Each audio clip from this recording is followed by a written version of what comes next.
said you don't like Polish people and you don't trust them. That's not what I said. Yes, that's what you said. No. You must have misheard me. I like Polish people a lot.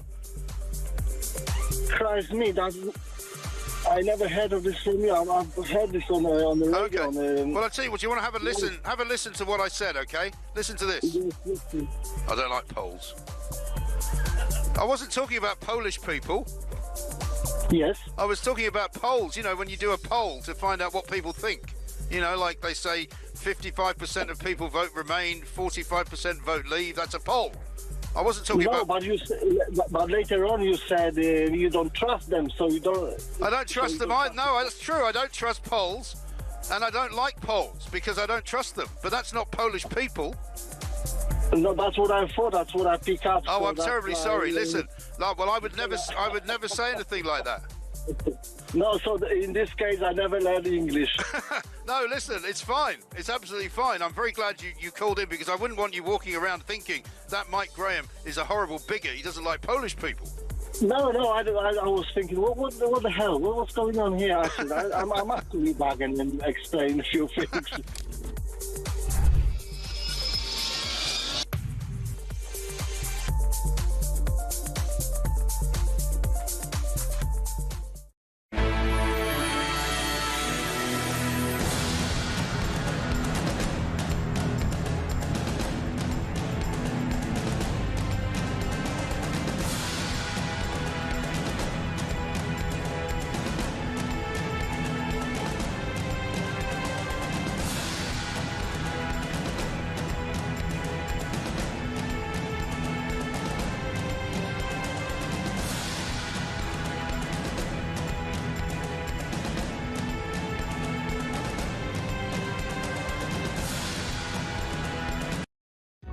Across the UK, on DAB+, on your smart speaker, on your smart TV, and on your side. This is Talk.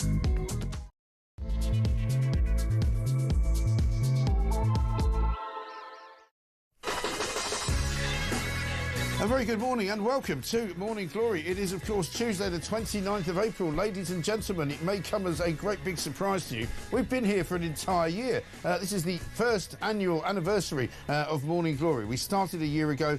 We have gone from strength to strength, thanks to so many of you who have been tuning in, making your contributions, either by sending us a voice note, either by sending us text messages, either by sending us any number of messages by email. I mean, it's been quite a ride. It's been quite a journey, and now I'm off. No, I'm just kidding. I'm not off, of course. This is only the first year of many. It also happens to be 100 days of Donald Trump's presidency in the United States of America. Let's have a look. Today I will sign a series of historic executive orders. With these actions, we will begin the complete restoration of America and the revolution of common sense. It's all about common sense. The revolution of common sense, we called it, didn't we, in early January. I said this is going to be the year of common sense. Now, it hasn't quite worked out for Keir Starmer in the same way as it has for Donald Trump, but common sense is all around. There's certainly plenty of it here on this show. Peter Blexley's here with me this morning. Very good morning to you, Peter. And thank you very much for joining us on this auspicious day. Happy birthday, Morning Glory. Yes. Happy birthday to you. Brilliant. As you can see, Peter's full of the joys of spring this morning. Very good. 1 year, amazing. It doesn't feel like a year. It feels like I literally just got up a couple of hours ago and suddenly here I am. So the year has flashed by and there's so much has happened. We've got lots to talk about this morning, not least, of course, net zero, because guess what? You know, the massive power outage that's taken place in Spain and Portugal and a bit of France is now being put down to net zero. Blackout chaos. You can't pay for anything. You can't drive your car. You can't get a plane anywhere. You can't get a boat anywhere. You can't go to the shops because, you know, they haven't got any electricity. Everything's going rotten. And if you're on holiday there, or you know any people on holiday there, do let us know what you're doing, because you might be listening to us on your phone. If you've managed to be able to keep your phone charged long enough to actually continue to cooperate and communicate with the outside world. Of course, if you want to send us a voice note, this is what you do. Morning, Mike. Great show as always. Morning, Mike. It's Fiona in Dorset. Hi, Mike. Kate from Leeds. Hi, Mike. Junior from Bristol. Loving the extended show. 4 hours of Mike Graham, Monday to Friday. Loving it. Brilliant. Absolutely brilliant. Yes, we've got lots to tell you about. To wit, this morning, junior doctors have decided that trans women are still women. They're going up against the Supreme Court ruling from last week. Wouldn't you know it? That's the BMA for you, a bunch of Marxists. They're more interested in Marxism than they are in actually medicine. Ridiculous. Also, no more cash for teachers in the NHS, according to the papers this morning. And sex offenders will avoid will actually be now deported. Unless, of course, you are Hugh Edwards, who is still languishing in his very, very wealthy place of residence. He doesn't have to go to prison at all. We've got a migrant of the day. We've got food costs surging, and also Wes Streeting's aide, who flashed his private parts at a young girl, is not going to prison. That's a terrible story. And this is Morning Glory. Peter Blexley's here. Very good morning to you, sir. Good morning, Governor. Where's the cake? Well, I don't know. It's not for me. You know, they started this thing, didn't they, in offices? They certainly started it here, that on your birthday you're supposed to bring in your own cake for everybody else to eat. So I suppose I should have been responsible for bringing in my own cake for the first anniversary. But for me, in the old days, somebody else would get the cake if it was your birthday. So I'm not buying one. OK, all right, well, I'll just have to go without, won't I? Never mind. I mean, somebody maybe can get one in the hour that you're here. We could perhaps send out for one and get some kind of form of muffin or something for you. Many would argue that another slice of cake is the last thing I need, but very possibly true. I would not be one of those people, by the way, for obvious reasons. Lots to talk about this morning. But before we go any further, though, big piece in The Sun about working from home, because we've got the heat wave going on, right, currently, where it's a few watt scorcher. You know, we can't actually say we're hotter than the Bahamas or anything like that, but it was really hot yesterday, very nice. And I was wondering about in Oxford Street. People have gone mad. As soon as they see the sun, they start putting shorts on. You know, people come to the office wearing shorts. People, start, going on the tube wearing shorts. Yep, and there'll be plenty of scaffolders without a shirt on today. There will be. As soon as that sun rises. What do you make of somebody who has a matching pair of shorts and a shirt, like a stripy sort of apparel? If they're in Benidorm, that has my full approval. Yeah.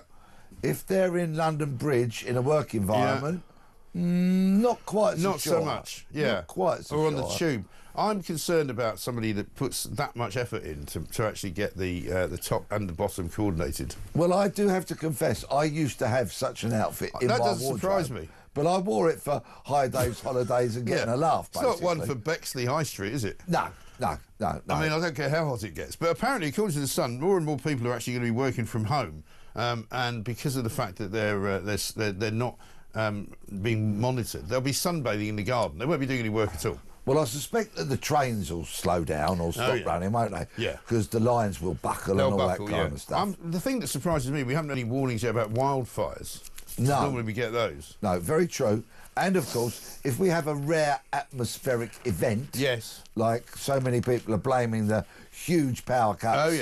in Iberia upon yesterday, then who knows where we might be. This is when you know they're lying. When they start saying things like, a very rare weather event meant all the power just went patoom, and we couldn't get any power anymore. And it turns out, actually, according to the Telegraph anyway, it was net zero all along. I suspected this yesterday because apparently, and I've read up on this morning on the way in, it's not necessarily that net zero is to blame for the actual power outage. However, it is to blame for it not coming back very quickly, because when you apparently have a proper grid, which is, more than 60 or 70% generated by proper electricity, by fossil fuels, it's much more resilient. When you've got it generated by wind power and solar power, it takes ages for it to come back. Yeah, and there are people still struggling out there today. Yeah. Apparently, they reckon parts of the Spanish system might take days to get up and running again. So imagine the cost to the economy as potentially billions of euros worth of food defrost and consequently rots. Just go rotten, and will all have to be thrown in the bin. Well, this is believed to be Europe's largest ever power cut. Tens of millions of people left without electricity. Flights were grounded. Entire cities didn't have the internet. And, of course, people have become that's the other thing, people are so reliant on this now. If this had happened in, 1965, it wouldn't have made that much difference because people had cash. But people don't have cash now. And shopkeepers will have gone into the back room, pulled out some candles, lit those, so they could still operate at night. They'd have taken cash for payment. But, of course, in 2025, so many shops out there in Iberia yesterday had to close because they were card payment only. Yes, right. So they've got absolutely no way of accepting payment for anything. So down came the shutters. Yeah. Coupled that with, of course, the traffic lights not working absolute chaos. gridlock. Yeah, and they had to bring out, I think, the equivalent of the National Guard in Spain, in Madrid and Barcelona, to stop people from sort of, getting carried away and start fighting each other. Yeah, well, and something that hasn't been mentioned in any of the media that I've read this morning is, I wonder what the impact was in prisons, for example. Well, that's a very good they point. Had no power. Yeah, or in police stations even, where they're maybe holding a few members of, some radical, breakaway group in Catalonia. Well, will we see tales today of looting, for example? Yes. I wonder. Yeah. If unscrupulous criminals are going to take advantage. And if you're it. on holiday there as well, it's not so bad if you can lie by a swimming pool. But even then, they can't probably, clean the pool. They can't filter the water. Everything comes to a complete standstill. And the chillers on the beer are going to stop working. Well, that's the front page of the Sun. No beer in Benidorm. Power cut. On tills and taps. Yeah. Basically, thousands of bars had to stop serving. 60 million people across Spain and Portugal hit by the outage, which saw beer pumps, fridges and card payment machines fail as temperatures soared. Yeah, and bottled beer is only going to last for so long. Yeah. What a miserable holiday. I was in San Francisco after the earthquake there back in 1989, and the bars were giving away the beer for free. Yeah. Because they didn't want it to. I mean, I don't suppose it would have gone off, but I mean, it was going to get warm, and you know what the Americans are like. So they were literally just handing out beer to people walking around the street. And I've read warnings that we could expect this kind of power outage. Yes. And of course, as long as that lunatic moribund Miliband with his net zero drive keeps going and reliance on wind and solar, it could potentially cause another catastrophic outage here. Because they don't like to talk about the risk of sticking to net zero. They don't like to talk about the possible, weaknesses in the grid system and the delicacy of the grid system. But those people who are sensible, I was at a do last night talking to Ben Pyle,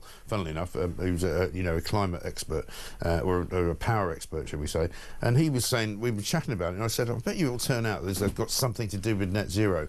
And he was being a bit more cautious, saying, well, let's wait and see. But I mean, that's what it's beginning to look like. And it doesn't surprise me, because every single European government is in sort of capture to this green madness, like we are. And should this happen to us, and of course the internet and television stations go down and such like, I've heard about the only way you'll be able to receive information from the government is if you've got a battery-powered FM radio. Really? Because everything else will stop.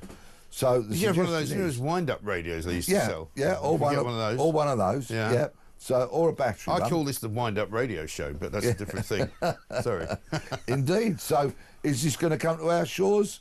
I fear it. I think quite so. Possibly because will. The other thing that people don't talk about very much is that with the ever-increasing size of our population, surely that puts more and more strain on the electricity grid as well, because you've got more and more people accessing it, and people now with the internet and various different Wi-Fi sort of connections everywhere, there's literally electricity being used now compared to what it was, say, 40 years ago, and compared to the numbers of people using it 40 years ago. It must be massive now. I flew back into the UK not so long ago in the early morning, and as we came over London, you could see the size of the city. Yeah. Okay, and then you multiply that by the amount of cities that we've got. Yes. And the amount of power that we need. Yes. And of course it was dark, but there was still plenty of lights on. So you've got a real clear picture of the scale of the vastness of the city. Multiply that across the UK. Multiply it across Europe. And you suddenly realise just how much power we need. Yes. And I'm at an absolute loss when it comes to thinking that wind and sun is going to be enough. Yeah. Surely it never will. Of course not. And surely we've got to keep an element of reliance upon nuclear and fossil fuels. Of course we have. It makes no sense to completely disavow them just because of some madcap sort of, elitist scheme that you think is going to save the planet, which, by the way, it isn't, because nobody can ever answer the question, what happens when we hit net zero? Nobody knows the answer to that. Even old Millipede can't answer that question. Got lots of messages coming in, though. Morning, Mike and Peter. Congratulations on 1 year of genuine common sense. Net zero and the phasing out of cash not working out well. And when will the UK suffer a similar fate, says Jules in London. I mean, very true. Happy first birthday, MG, on MG, the refuge of common sense, from Tony near John O'Groats. Wet all day yesterday, but the sun is up and has its shorts on. I promise that I won't. Thank goodness for that. And one here from Craig in Maesteg in South Wales. Good morning, Mike. Please ask Peter Bleksley if reform comes to power, would he take head of police role and put back some good old-fashioned common sense on the beat? Well, thank you. I think that's deeply flattering just for somebody to even suggest it or ask it. And a number of people have asked me, like, why don't I stand as an independent? Why don't I join this party? Why don't I join that party? Yeah. Well, my life has been a little less ordinary. Yeah. I think I've pretty much declared most of the skeletons in my cupboards over the years. But if you get elected to power, I think there are certain elements of the media that are going to come after you no matter what. Of course. And do I want to subject myself and my family more importantly, to that family. kind of lambasting in the media? Because, you know, I've not been I used to be a choir boy, but I didn't live a particularly Christian life thereafter, shall we say. You know, and I still like go to a game of football. Yeah. I still like a beer. You mean you may have chanted the odd thing which might come back to haunt you. Exactly. You know what I mean? Yeah. Especially about a referee called Keith Hackett from many years ago. But we'll move on from that. Absolutely. Well, Craig says there's a very nice picture of his bumper sticker on the back, the Home with Common Sense. Now, through the show today, we're going to be playing little clips from what we've been doing for the last year. For those of you who haven't been with us for the entire journey, here's the very first monologue, the opening monologue from the very first Morning Glory 1 year ago. Good morning and welcome to Morning Glory with me, Mike Graham. It's breakfast time and I'm back. The Home of Common Sense returns to the one place where you need it to be. I want to thank everybody for being so supportive of what we've been doing for the last 6 months or so. But I tell you what, it's great to be back on the 17th floor here at News UK, top of the tower, working with Chris Evans from Virgin, working with Alan Brazil from TalkSport, Jeff Stelling as well. It's fantastic news. Everybody's up for it, including me. So what I can say to you is Morning Glory, 6:30 every morning. You don't want to miss any of it. We've got so much to get on with. We better just get on with it. So let us do it. Let's get it on. I don't look any younger there, do I? I don't think. The amazing thing is that it was so successful, they gave me an extra half an hour. It used to start at 6:30. They went, why don't you start at 6? But if it's any consolation... If there's any consolation, you don't look any older today. That's also good. So there you go. I'll take that. Thank you very much indeed. Now, coming back, we've got lots to talk about because it's not just about what's going on in Spain and Portugal. Labour are facing a summer of discontent. That's on the front page of the Daily Mail. The Mirror, this will be one that you'll, I'm sure, want to talk about, Peter. The BBC's culture of untouchables. This is in the wake of the Hugh Edwards scandal. There's a review has been published. And guess what? The BBC have decided that they don't have a toxic culture, so everything's fine at the BBC.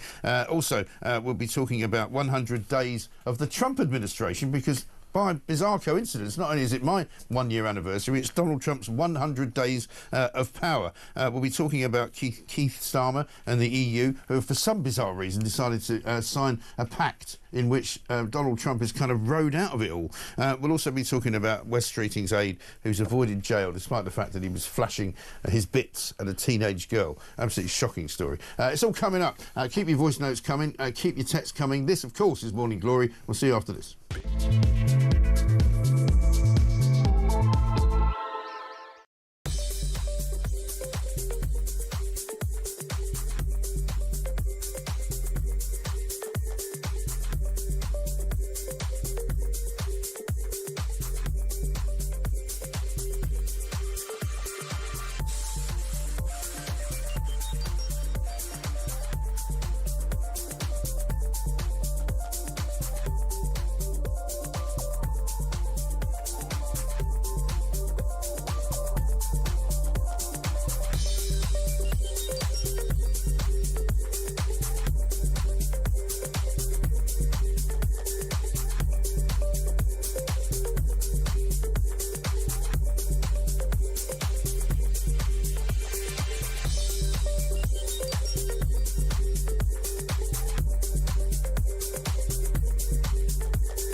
We made a lot of progress with the last Trump administration in getting the trade deal. Sadly, that was interrupted by COVID and the fallout from that. So that didn't happen. And Biden was against a trade deal with anybody, basically.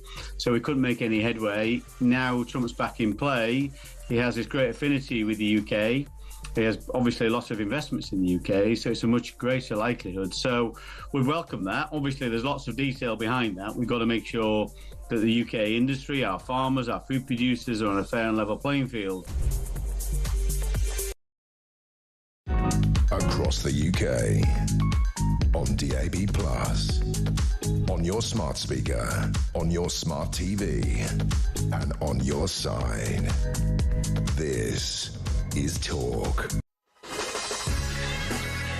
Welcome back to Morning Glory, 20 minutes past 6 if you're just joining us. It's our 1-year anniversary. It's also the first 100 days of the Donald Trump presidency. We share that particular milestone, and I'm delighted to say that I'm about to play you another clip here. We're going to do this all the way through the show. This one actually features Peter Bleksley, who's here as well to celebrate it with us. This is when the show gave birth to the first time, I think, ever, I did a Keir Starmer impression. I mean, I do this thing there. I don't even have to say any words. My impersonation of Keir Starmer is like... He just makes these ridiculous noises with that ridiculous quiff of a hair. You can imagine old Del Boy following behind in the Robin Reliant. All right, Rodney. All right, Rodney. You look great up there in your armoured car. Yeah, brilliant. Yeah, how much can you give us for it? And we'll give you 10 grand for an armoured car in Peckham. We could do with that. You pelonka!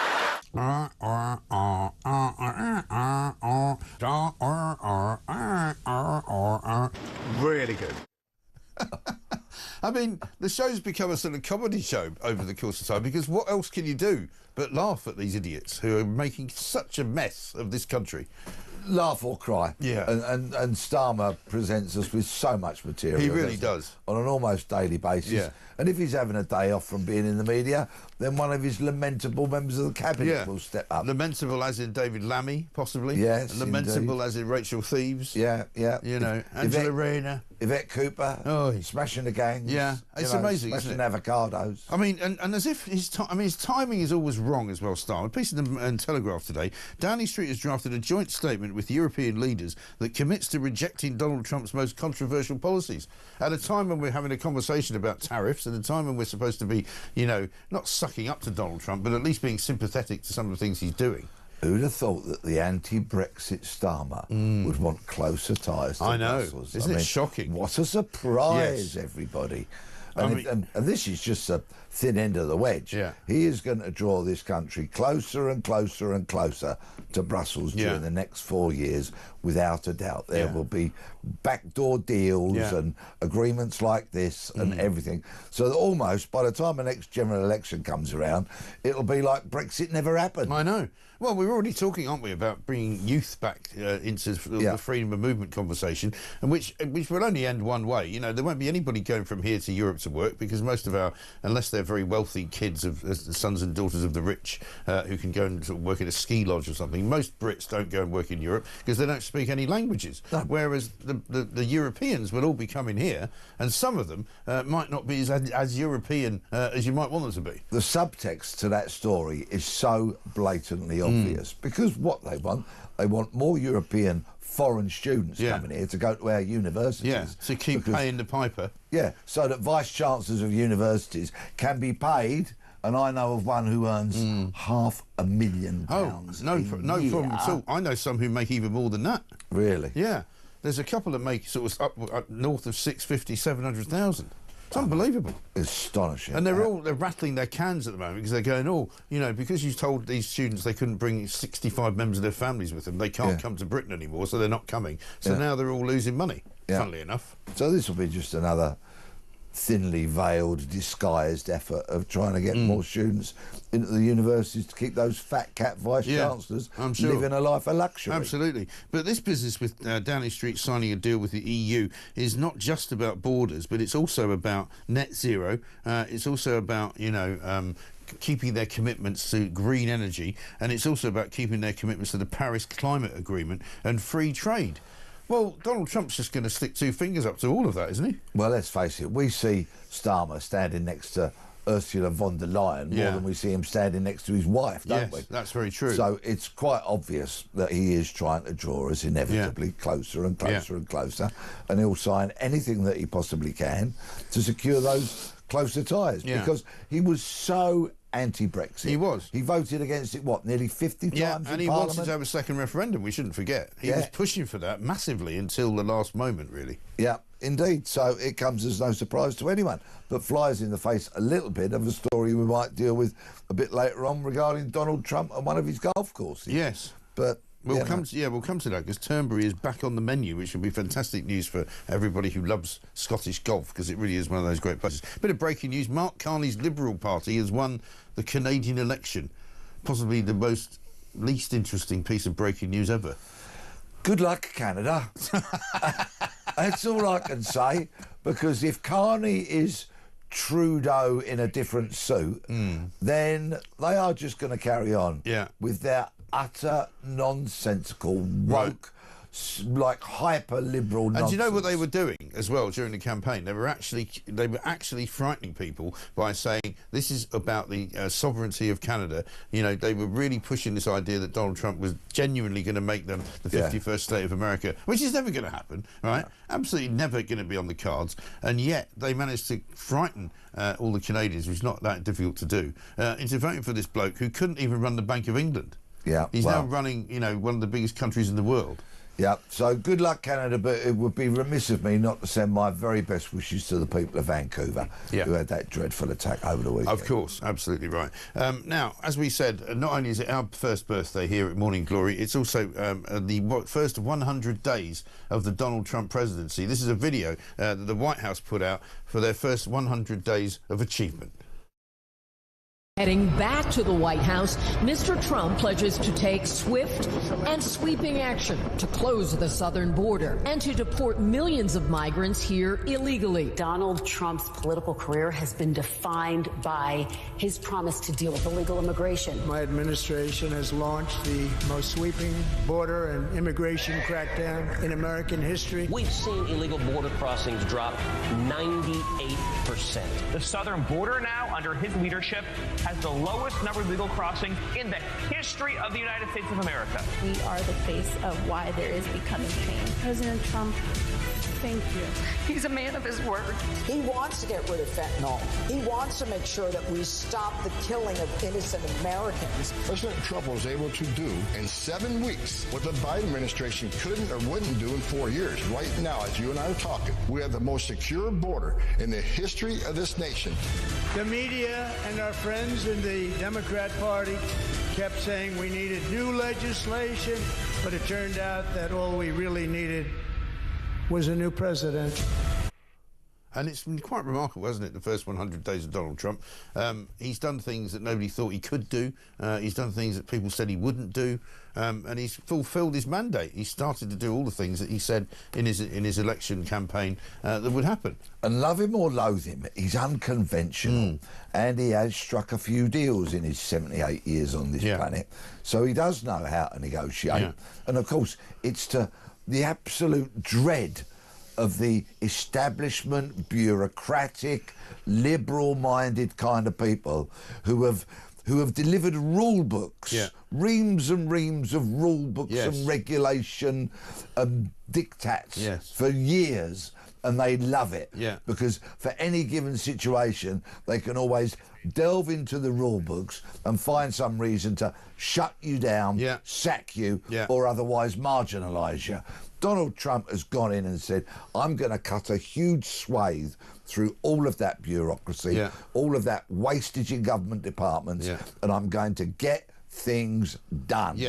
And in many, many regards, he has been a man of his word. He has indeed, and I find it very amusing always to watch things like Sky News and the BBC when they're covering, say, for example, the Pope's funeral, and Donald Trump sitting there with Vladimir Zelensky and chatting to people, and they don't know what to make of it, and they go, well, of course, it's very unconventional for this to happen. Normally, it all happens behind closed doors, like they've ever been in that room. They haven't been in the room, but they talk about it as if they know everything there is to know, and they're literally clueless, and that's what I find the funniest thing about the media coverage of Trump, is that they just don't understand him, and therefore they feel uncomfortable, and they think therefore he's doing something wrong, when in fact he's doing something right.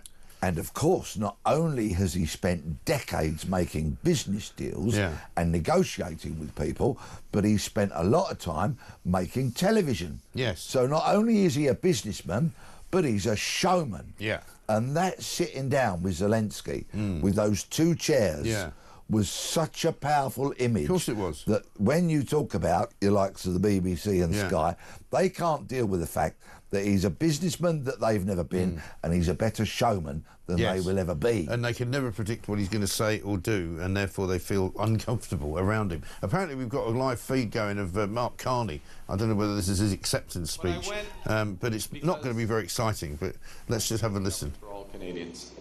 And au cours de cette campagne, plusieurs Québécois et Québécoises m'ont ouvert leurs portes, m'ont accordé leur confiance. He's just decided to start talking in French. Sacre bleu. Vive le Québécois, libre, I think it used to be. I used to know a bloke who was a French Canadian, and he was a bit odd, is all I can say. I went to Canada. They're not once. like proper French.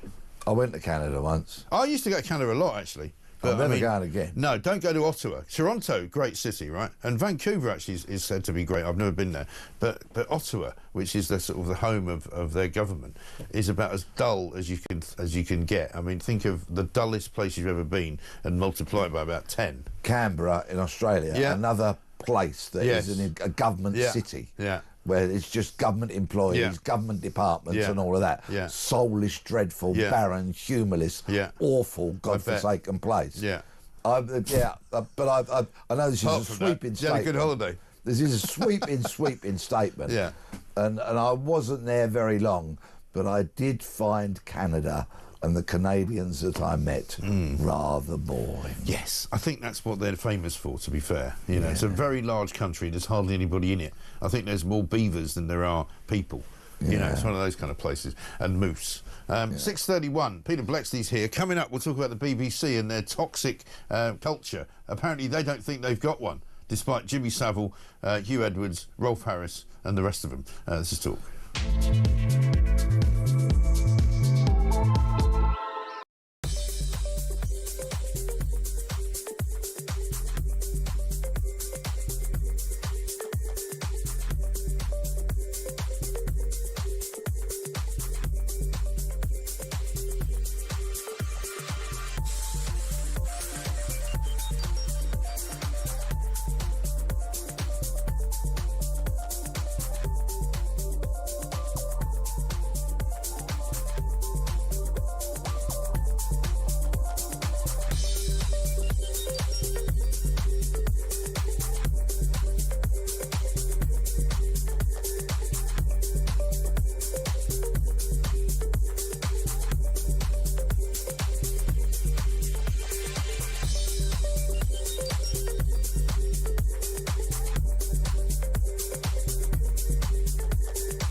Across the UK, on DAB+, on your smart speaker, on your smart TV, and on your side. This is Talk.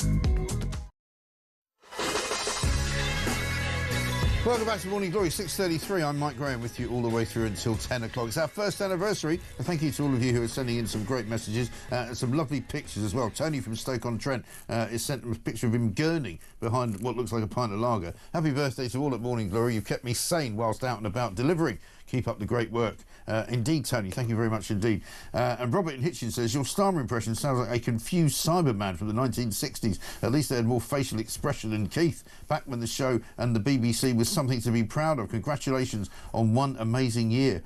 Yeah, I think, well, I can't remember where I was. I think I was at home at the weekend watching one of these FA Cup semi-finals and sort of left the TV on. And afterwards it was Doctor Who.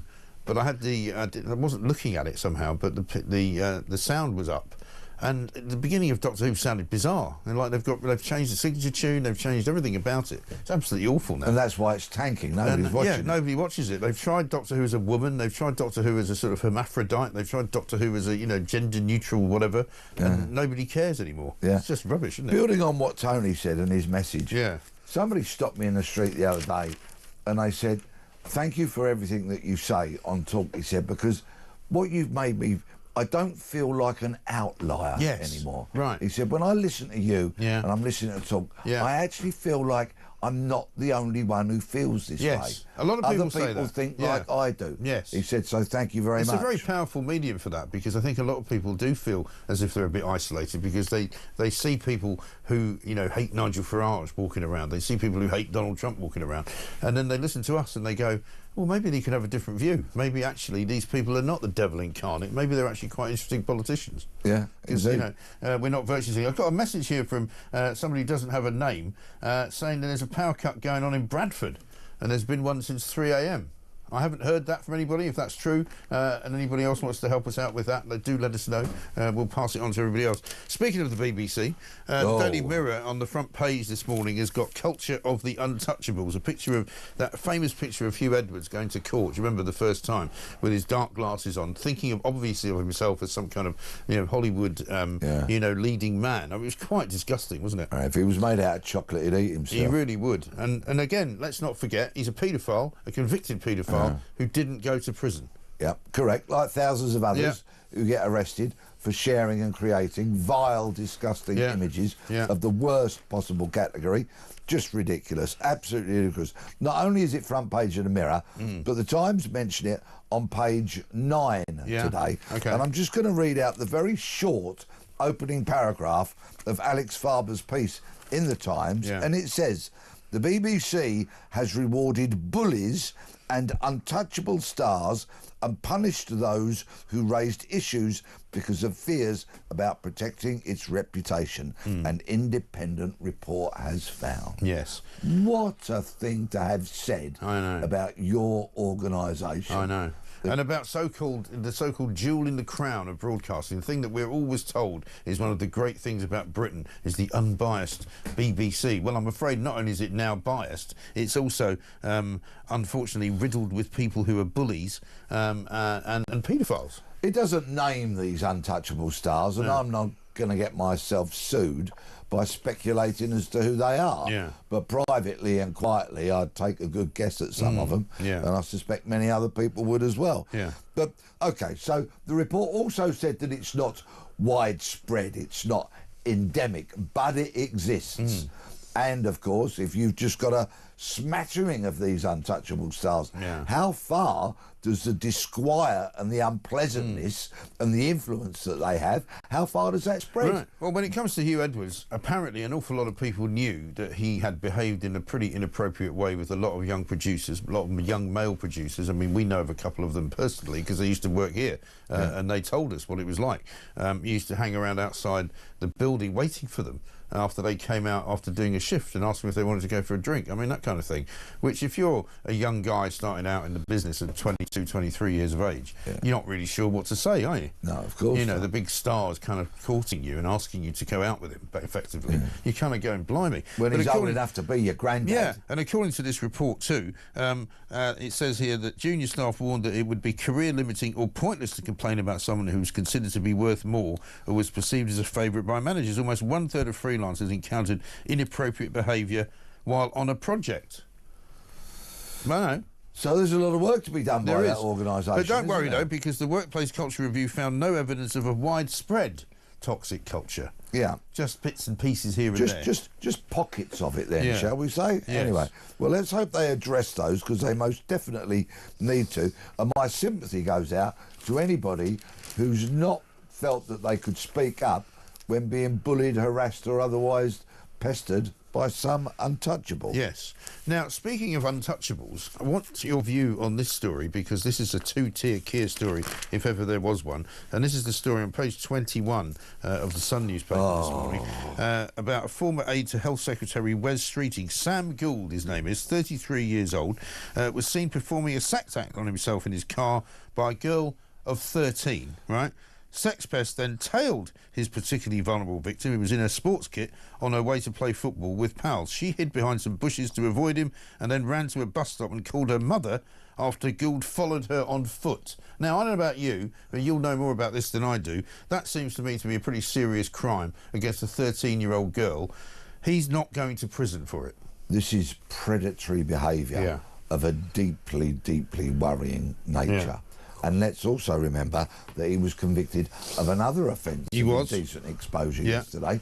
So it wasn't an isolated event. Certainly not. And these definitely aren't. And any experienced and pragmatic detective will tell you that this kind of offending is a red flag for escalation. Yes. Escalation. Totally. And the fact that this man was not jailed, number one, tells you everything you need to know about the sorry state of our criminal justice system, in that if he was jailed, he could have time, perhaps, to look at his offending, his behaviour, accept his guilt, and do some very important do something work about changing his about behaviour. trying to change who he is and what he does. But that didn't happen. He's got a community sentence. Remember the name, Sam Gould. Swerve him at all costs. Yes. He's a 33-year-old man. Please, please, please, swerve him. Now, I'm not going to suggest for one moment that this kind of escalation would apply to Sam Gould, but let me just remind you of a very similar case of indecent exposure that wasn't dealt with properly by the Metropolitan Police, and shame on that officer. And that same flasher then went on to kidnap, Wayne rape Couzens. and murder Sarah Everard. Wayne Couzens. That's right. A flasher. Beware of flashers. Yes, because anyone with any sort of sense of normalcy will know that that's not normal behaviour. You know, you don't suddenly go, oh, I thought it would be a good idea to flash at a 13-year-old girl who was on her way to a football practice. You know, sorry, there's no excuse for it. There's no way in the world you can ever justify it. It's shocking. No, it's deeply, deeply and wrong. I mean, I don't wish to cast aspersions on Wes Streeting, but, you know, it does strike me as rather odd that here's a guy who's connected to a member of the government and who doesn't seem to have been punished appropriately. Let's call it what it is. It's perverted. Yes, it is. It really is. Talking about those in authority getting away with things, a Labour council that has been labelled the worst local authority in Britain, and that's saying something, agreed to give its former chief executive a £90,000 payoff after he was arrested for drink driving and fleeing the scene of an accident. Oh, I mean, yes. The world is full of these people. The leader of Lambeth Council, right, Bayo Dosunmu, stepped down from his £190,000 a year job. No wonder they've got any money, these councils. For leading Lambeth Council into £1 billion worth of debt. That's how good he was for his 190 grand a year. Not only was he clearly useless at his job, he then decided to go for a drink. Quite a few drinks. So much so that he was 3 times over the drink drive limit when, guess what? He crashed his car. No. He didn't stop at the scene, exchange details and do what he should have done. No. Scarpered. He continued driving, was eventually found and arrested, so charged with matters related to the accident, failing to stop and being 3 times over the drink drive limit. Oh, and let me throw another offence into the mix. No insurance. Oh, for God's sake. This is a leader of a council. How does this even happen? I mean, it's just astonishing. And, anyway, so, of course, he left his role very soon afterwards, but because he had a notice period that he needed to be paid for, because he'd fulfilled the role of presiding officer at a couple of elections. He's getting money for untaken annual leave. Annual leave, and he'd done some sort of, some overtime. They decided to give him £87,879 on top of that. That's which is utterly ludicrous. From a council, forgive me for repeating myself, that is £1 billion in debt. Yes. Well, you can see why it's £1 billion in debt with utter lunacy like that. And how can somebody at the top of a council, very senior role, on 190 grand a year, not even get a cab home when they've had a drink? I know.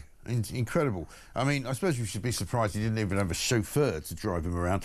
He was given, this is a bit that I find astonishing, he was given a 12-month community order with 15 days of rehabilitation sessions and 150 hours of community service. I mean, Surely, if you're done for drunk driving in such a heinous way as this, where he left the scene of the accident, basically, surely you've got to do some time in prison. Jail. I mean, you know, Lucy Connolly's in prison for writing a Facebook post, or a Twitter post, rather, that she took down after about 3 hours, and is still there after 9 months and will be there for another 2 years. I mean, it beggars belief, doesn't it? In my view, Mr. Dosunmu's offending deserved a jail term. I would have thought so. Absolutely right.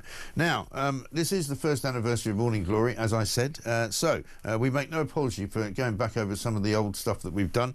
Pat McFadden, who is now the Chancellor of the Duchy of Lancaster, you might remember him now as the kind of the sinister kind of proper Deputy Prime Minister. He appears on television quite a lot, and he looks like a man that you wouldn't want to lend 10 quid to in case he bit your hand off. This was me getting him on. He's never been back on the show since this particular appearance. This is me asking him about why he decided to rent a second home so that he could claim it on his expenses. Pat, a lot of the people I talk to right now, I'm just going to make this the final question for you, say that they've lost faith in politicians, they've lost faith in the system, they don't really like the choice between the Labour Party and the Conservative Party. You were in the news just a few days ago, a week ago, for a story from a way back when you were accused of breaking the spirit of the rules, when you claimed expenses for a house next door to the one that you owned because you moved there so you could claim the rent rather than the mortgage interest, which had changed. Can you convince us that that was an error, or was it something that you think you're entitled to do? No, it's not an error. I was complying with the rules because the House of Commons changed the rules, and in fact, complying with the rules, I ended up spending quite a lot, thousands of pounds of my own money to make sure I complied with the rules. There may be politicians who made money out of property that was subsidised by the taxpayer. I certainly wasn't one of them. I complied with the rules, and I made sure that I paid out of my own pocket in order to do so. But why did you move to a place next door to lose money when you could have just stayed where you were and lost money? Because they changed the rules on how they were supporting MPs' accommodations. I complied with that change in rules, and as I say, spent quite a lot of money to make sure that I did so. And that's what happened all those years ago. I think it's 2012 or something that they changed the rules. Yeah. That's true. OK, Pat, listen, thank you very much for talking to us. Pat McFadden, the Labour National Campaign Coordinator. I'm not sure I understand the answer to that question, but, you know, he's happy with what he did. People are not so happy with the way that a lot of MPs think that they're above the rest of us and they can claim money, which is paid inevitably by taxpayers, for them to have a couple of houses. It's all very confusing. So, Peter, this is what happened, right? He had a house for which he was entitled to claim the mortgage interest as part of his allowances as an MP, parliamentary expenses, right? Because of the expenses scandal and people flipping houses and claiming for houses that weren't their first home, their second home, because they were lucky enough to have two homes, they changed the rules and said you won't be able to now claim mortgage interest because that will be considered to be your primary home, but you will be able to claim rental income, rental costs if you live in a rented place of residence while you're doing your job. This guy moves next door to the house he owned and rents it so that he can claim the rent, and then claims that he lost money doing it and says that the reason he did it was to comply with the rules. He didn't have to move. He didn't have to do anything. What can you say about somebody like that? It doesn't stack up. No, of course not. It really doesn't stack up. But to give that explanation, it seems to me, is completely disingenuous, misleading, and I would say fake. Yeah, well, and he, of course, now, having subsequently been elected, he's Keir Starmer's enforcer. He is, totally. He's the hard man. Yeah, exactly. I mean, it's shocking, really. So I'm glad we found that clip, because I was looking for it the other day. Because on Sunday he was all over the news talking about how we're doing all these great things. You know, the NHS waiting lists are coming down, and you know, we're starting to see signs of our change working. Well, the change is this guy who I would suggest, without fear or favour, pulled a fast one on the taxpayer. Thank you for holding him to account. Yes. Please don't ever stop. I won't. I definitely won't. Morning, Mike. Great show. We had 2 power cuts in Baldock in Hertfordshire yesterday morning. This is going to happen more and more, you know, particularly as the weather gets hotter. Spain and Portugal have achieved net zero before any other countries in the world. Starmer must be gutted, says Bill in Cheshire. And one from Anna in Sweden. Anna in Sweden. Happy birthday to Morning Glory. My boyfriend Bjorn watches your show every morning to get the right morning feeling. Thank you. Thank you very much indeed. I think somebody's having a bit of a laugh there, don't you? Good old Bjorn. Yeah, well done, Bjorn. 6:49, this is Talk.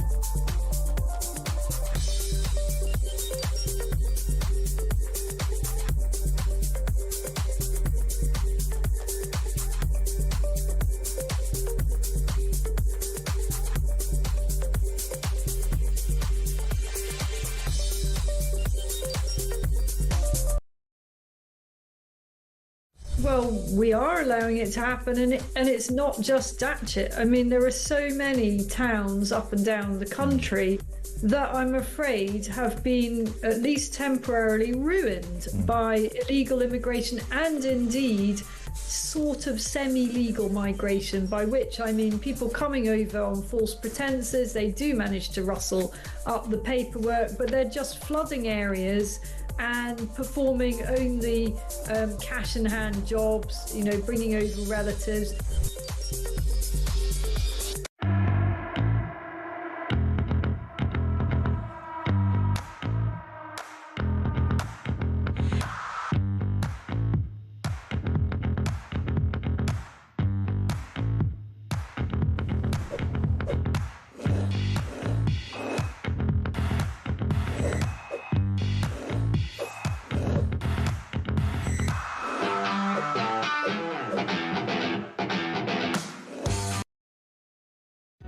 Across the UK, on DAB+, on your smart speaker, on your smart TV, and on your side.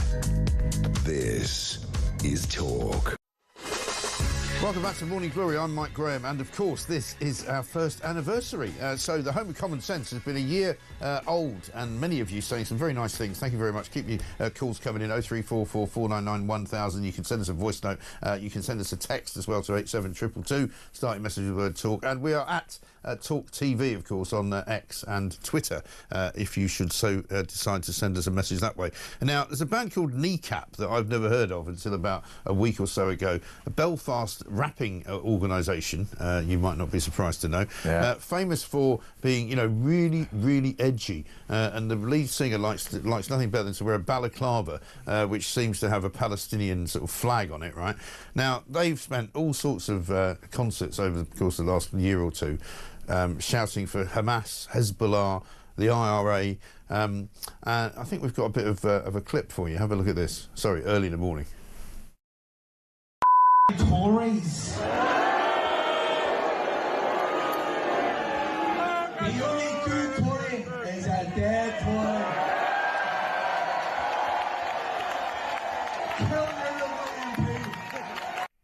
Kill your local MP. The only good Tory is a dead Tory. As I say, they've also been shouting in favour of Hamas and Hezbollah when they were at Coachella, big festival out in California. They've now, as you might expect, apologised, right? Because they've suddenly gotten so much notoriety that there's calls for them to be pulled from Glastonbury, where they're supposed to be playing this year. Yeah, you omitted the word snivelling. Yes, apology, because these stupid juvenile little idiots.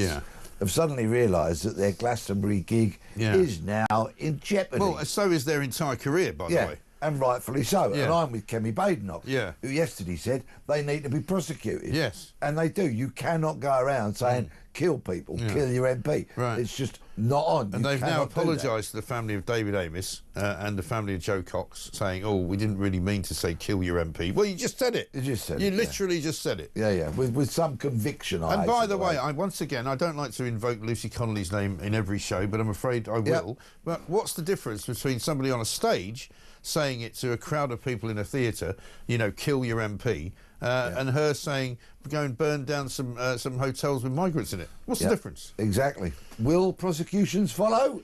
We shall see. We shall see. It seems unlikely.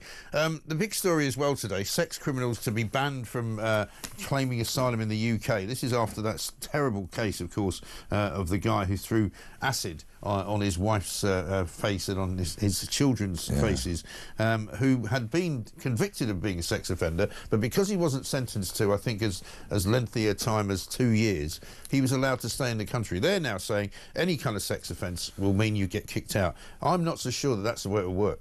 Well, some media outlets are kind of packaging this up as a good news story. It's not for me. No, absolutely. That's my not worry. For me. I'm interested in your view on that. I want everybody who commits a crime, who's an asylum seeker or an illegal immigrant, booted out of this country straight away.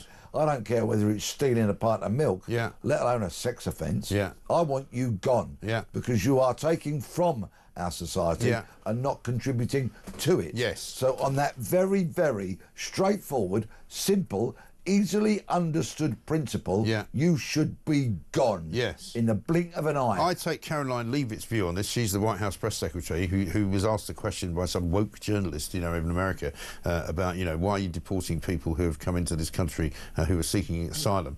Because they've come into this country illegally, she says, and therefore they're already criminals. They don't have to wait for them to commit a crime. The people who are coming into this country also, similarly, are criminals. As soon as they set foot on the beach at Dover, they're a criminal. Yeah, indeed. Kick them out. Yeah, absolutely. I would, absolutely. I fundamentally agree. And, of course, I would go further than that, in as much as that would turn the boats around. You know, we have a very, very accomplished part of our military called the Special Boat Service. OK, they're the I see them practising in the Thames. Terrifying looking. Yeah, they're the waterborne version of the SAS. They are the best of the best. They are. They could surround one of those dinghies and ensure that there was no loss of life whatsoever, because they are incredibly competent, and they could spin around and send them back from whence they came and scare the bejesus out of them, which would be a good thing. Yes. I don't want to go back there. And anyone of Mr. Macron's lot who wanted to rock up on the beach and say, no, you can't do this. They're very persuasive. Yes, they are very good. These incredible They are people. very good. Let's get a voice note from Nick on our anniversary.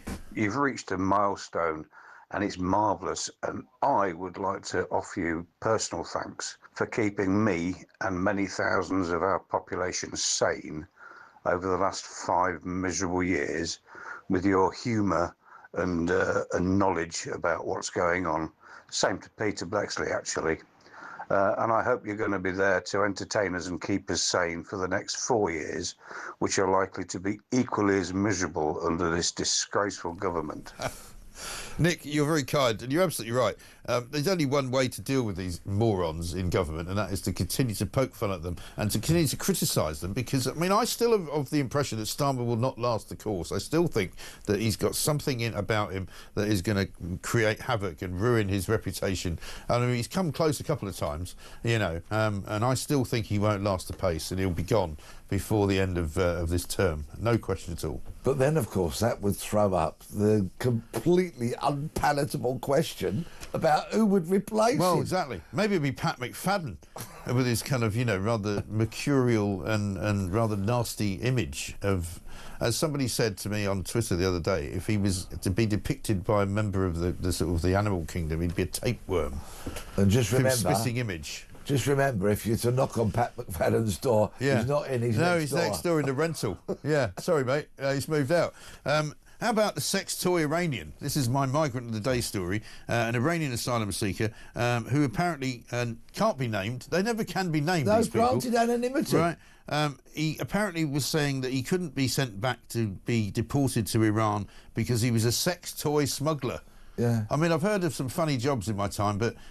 Here's a mate, you don't have to smuggle sex toys, you can actually buy them in shops. and online. You don't have to smuggle them. Why is he smuggling sex toys? I wonder why. I mean, I've heard of budgie smugglers, but, you know, this is something new. Well, he clearly never heard of Anne Summers, had he? No. Or some other similar Or even outlet. Anna from Sweden. Well, yeah. But guess what? He's been allowed to stay in the country of because course. he's been demonstrating a couple of times outside the Iranian embassy, and therefore it would be dangerous for him to be sent home. Because that Iranian regime, they're not very tolerant, you know, and he's been seen waving a placard, apparently, and demonstrating against the regime.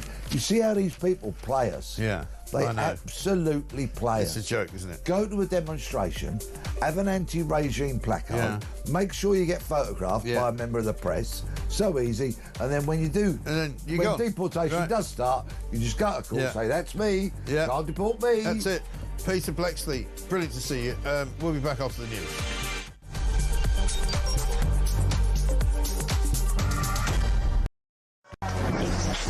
Five, 4, 3, 2, 1.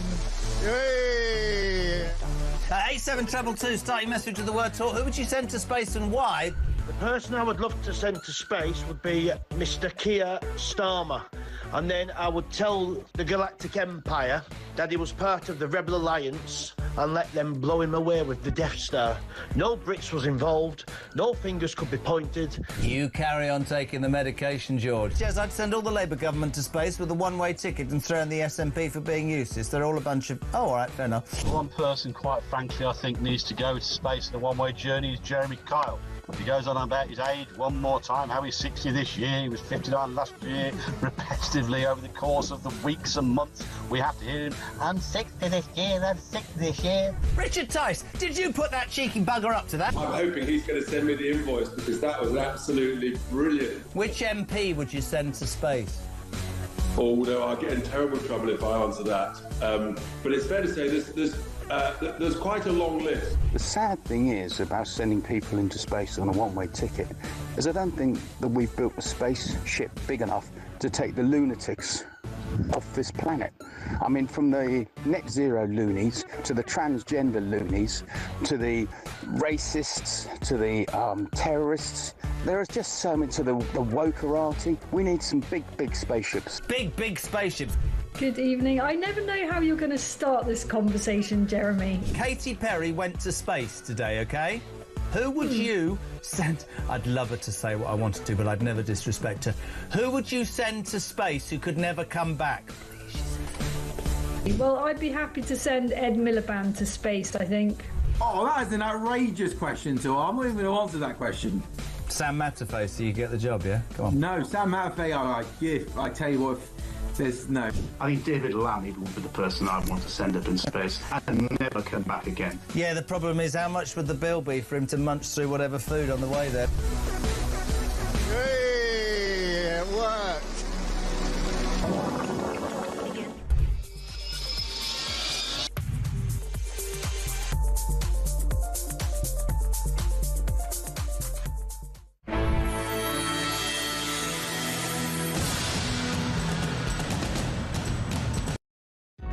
Across the UK, on DAB+, on your smart speaker, on your smart TV, and on your side. This is Talk.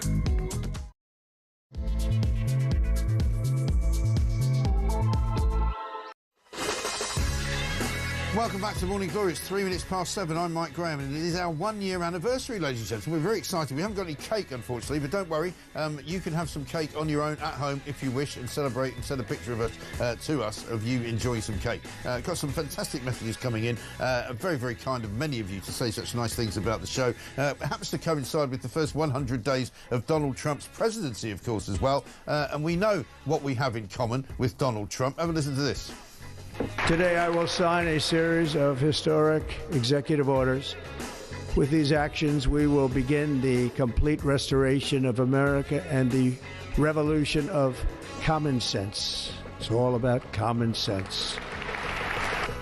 It's all about common sense. We are, of course, the home of common sense, and right now and right here you will hear it, and nothing but common sense for the next 3 hours as we go all the way through until 10 o'clock. It's Tuesday, the 29th of April, and we're going to be speaking to James Hill very shortly. One of the things we'll talk about is the breaking news from Canada that Mark Carney's Liberal Party has won the Canadian election. However, I've got a slight exposition for you on that front, because he's only won the Canadian election with a minority of seats, so that he cannot actually call himself the majority government. So there's going to have to be deals done, there's going to have to be horse trading done.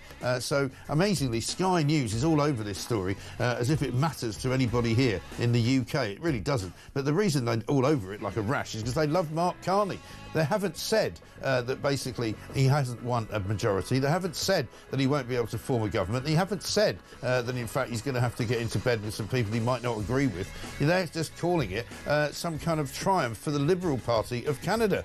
And already Mark Carney's making noises about Donald Trump. And that's really why Sky thinks it's a great idea to report on it. And we won't be doing too much on it because I've got very little interest in Mark Carney. He couldn't even run the Bank of England, never mind run an entire country. So good luck to him and them with him in charge. Let's get a voice note from Scott on Morning Glory. Happy anniversary, Mike. Great show. Just wanted to say, if only all politicians in Britain could be as honest as Peter Blexley. That was probably the most honest thing I heard on TV in years. Absolutely right. We'll talk about the big blackout that's been going on in Spain and Portugal. We just heard on the news that they've apparently restored power to Madrid, but there are still large swathes of Spain and Portugal and even a little bit of France that still don't have power. And apparently this morning, according to the Daily Telegraph, the real reason behind the problems is actually nothing to do with a rare event in the weather. It is all to do with net zero. Well, I could have told you that yesterday as soon as it happened. I was absolutely sure of it. We're going to be talking more about a summer of discontent as well. The teachers are going to go on strike. The NHS are going to go on strike. Junior doctors are probably going to go on strike. By the way, they don't know what a woman is either. 0344 499 1000. This is Morning Glory. It's 1 year anniversary. Let's get it on.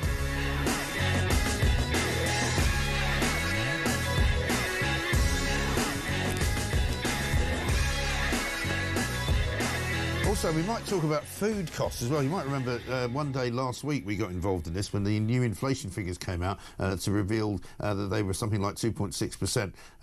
And I said, there's absolutely no way, I don't believe that for a second. There's now a story this morning in which it says basically food inflation has jumped to an 11th month high after an increase to the minimum wage prompted shops to put up prices. Essentials including bread, meat and fish have gone up this month, according to the British Retail Consortium. They're saying that the inflation rate for food is now 2.6% bigger and higher in this month alone. Now, I'm not a mathematician, but I would have to say that I don't think 2.6% gets even anywhere near it. Because when we talked about this the other week, you were telling me that the prices of things have gone up by 10%, 20%, maybe even 50% over the course of the last year. So I don't know whether you accrue 2.6% a month and suddenly it turns into 20% a year.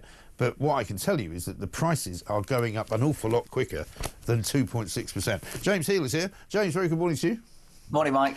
Let's talk about the first big story of the day, the blackout over in Spain, because, of course, as soon as it happened, I thought to myself, I wonder whether it's going to turn out to be something related to net zero and the way that Spain produces its electricity. And sure enough, front page of the Telegraph, reliance on net zero energy left Spain and Portugal vulnerable to the mass blackouts that engulfed the region yesterday.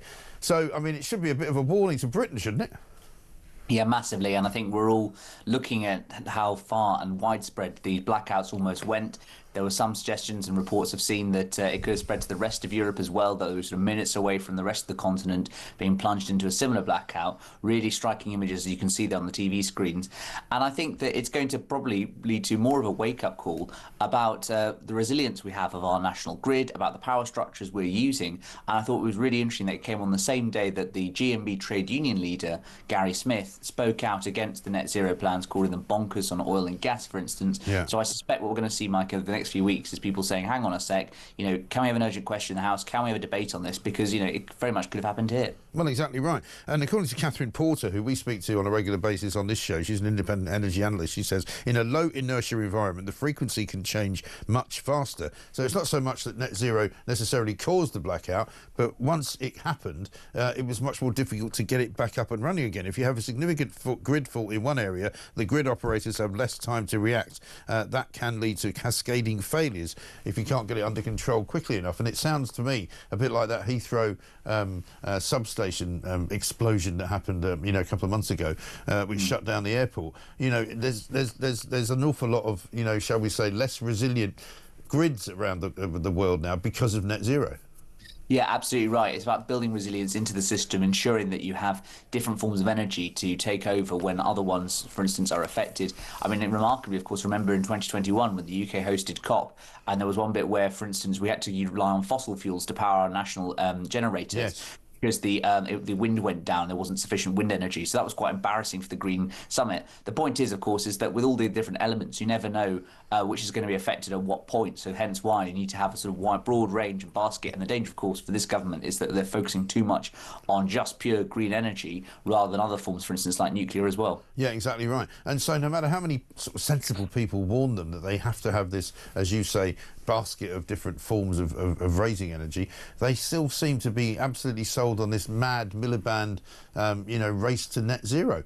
And it's the one thing that they haven't even considered changing. I mean, yes, they're going to expand Heathrow Airport. Yes, they say that they're going to, expand other airports and they're going to do other things which are not exactly net zero friendly. But they still seem absolutely dead set on, hurtling towards this ludicrous, net zero target.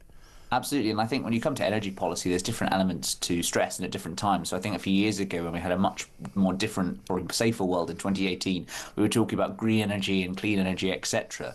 I think right now, given the focus we've seen on supply chains and how we're living in a much more unstable world, where I think there's increasingly hostile state actors who are willing to take advantage of these things, like the Heathrow incident potentially, and a bit like this as well.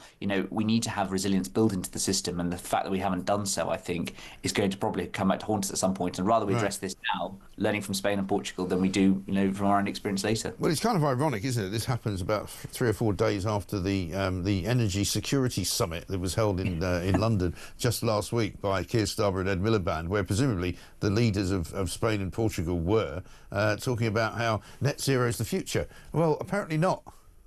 Well, the future has a funny way of changing, doesn't it? And I think that, when it comes to the next couple of years or so, there is going to be a real debate within the Labour Party and the Labour government about the fact that actually all the sort of gains that we were promised with green energy are failing to materialise, and that in terms of sort of voters, the concern is that, they would promise that they would get economic prosperity from it, but it's not materialising in terms of the jobs they wanted.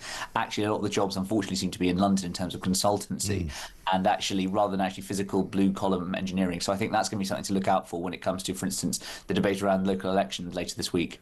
Absolutely right. Let's talk about another story on the front of the Telegraph. Starmer and the EU to sign an anti-Trump pact in a reset of their relationship. This is, again, another Starmer crusade where he wants to cosy up ever closer to the European Union. He calls it a reset. I would call it a rejoin, because that's clearly what he's trying to do.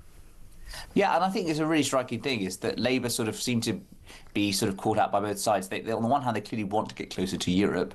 On the other hand, they are so cautious as to sort of telegraph their moves while actually being unable to kind of deliver the economic growth they want. Look, I mean, there's a pragmatic case. I can understand the case for saying, we don't want to get sort of show everyone what we're up to. But I think clearly the fact that it's gone on for so long, and the fact that, Nick Thomas-Simmons, the Cabinet Office Minister for Europe, for instance, has been going out there so much, does show they want to get something big before this 19th of May, big UK-EU summit. And I suspect we'll see something on youth mobility and probably something on defence as well. Right. And is it not, I mean, they don't specifically say that it's anti-Trump, obviously, in the wording of the draft document, but it clearly is anti-Trump, not least because they're talking about committing to the Paris Climate Agreement, which obviously Trump is very much against. Yeah, it's all about signals, really. And I think that this number 10 has taken real efforts to try to avoid antagonising Trump unduly. So, although we remember, of course, in the first Trump term, people like Keir Starmer and much of his cabinet tweeting endless stuff about Trump and slagging him off at every opportunity. This time there is he who must not be named. They dare not speak his name. So, of course, he wouldn't feature in these kind of things. But he is definitely influencing all areas of government policy, all areas of thinking, and particularly with Europe. And I do think within number 10, there is an increasing frustration that Donald Trump is being much more erratic as an international partner. And so, therefore, it's hardly surprising that given their biases and given the fact that lots of Labour is pro-European, that therefore they're going to say, OK, we're going to throw our lot in with Europe instead. Yeah, but I mean, again, that's also tricky and riven with problems and difficulties, not least because, Europe is not an amorphous mass anymore. It's not quite the EU of old, is it? It's not like the EU that was fighting Boris Johnson. It's got quite a few cracks in its kind of foundations, really, now. Yes, it has. And I also think that the nature of power within the EU is definitely changing as well. I think the future of Europe is going to look much more like Poland, where it's sort of a 4.7% GDP, economically growing, quite a sort of conservative country than the French and the Germans that we're used to dealing with. But also the nature of European migration has changed. When we talk about youth mobility, for instance, we need to remember, of course, that since 2016, we've had a number of people coming in the Balkans who would be considered sort of, Western or Central Europeans. They'll be eligible for EU citizenship via sort of Germany and other schemes. And so might be the ones coming to the UK rather than the kind of traditional sort of Swedish affairs that we talk about. Well, I think we all know that that's exactly what would happen, and I've been talking about that for the last week or so, because what you won't get is an awful lot of British people going to Europe to work, because despite what, Keir Starmer might wish to be the case, most people in this country don't speak another language and are very unlikely to go and work or study in Europe. Yeah, completely. And we saw that during the sort of 40 years we were a member of the European Union. We just simply did not have the culture of people going to the continent as much as they did coming here. Thinking of Rachel Reeves this morning as well, we haven't heard from her for a while since she went to America. She hasn't come back with any triumphalist sort of, waving of flags or anything like that, saying, I carry with me a piece of paper in the old Neville Chamberlain way, because she didn't appear to get any deal at all out of American trade negotiations. But she's come back and decided she's found a new place to put some taxes on. They're calling it the milkshake tax this morning, but it's basically a tax on sugar and yoghurt-based products, which seems to me to be about the only place they haven't put a tax on. What's this all about? So this is an idea that's been kicking around Whitehall for a number of years. It featured sort of briefly in the Conservative leadership race of 2019, where Boris Johnson said, I will never tax your milkshakes. Essentially, it's an idea to try and encourage sort of healthy eating and dieting. And one of those schemes cooked up by both the Department for Health and the Treasury as a way of raising money and also trying to get people to live healthier and then sort of take the burden on the state. For many years, the Conservatives resisted it. It was back and forth. I think Matt Hancock was an advocate of it at some point. But right now, Rachel Reeves has come back and perhaps maybe being around the White House team too much and seeing all Mr. Trump's milkshakes, perhaps she's therefore become an anti-milkshake zealot. But again, it's another sort of way to raise revenue. And it's striking how many of these different Labour schemes that they sort of seem to be considering are just ideas that have been kicking around the Treasury for years. Not particularly ideological, but just ways of getting some cash in. Well, exactly right. And again, it takes you back to the beginning of this government, doesn't it, where people said, the pensioners' winter fuel allowance is something that the Treasury have been banging on about for years and years and years, but no sensible politician has ever taken them up on it. But this Labour government did, because they simply didn't know any better. Same goes for this, it seems to me, that, they're scraping around trying to move the furniture and see if they can find any £5 notes or pound coins down the back of the sofa, and somebody's gone, oh, I'll just put a fat tax on. Everybody likes that. But in fact, it won't raise any money, because most of their sort of incursions into people's earnings are not actually creating any wealth for the government.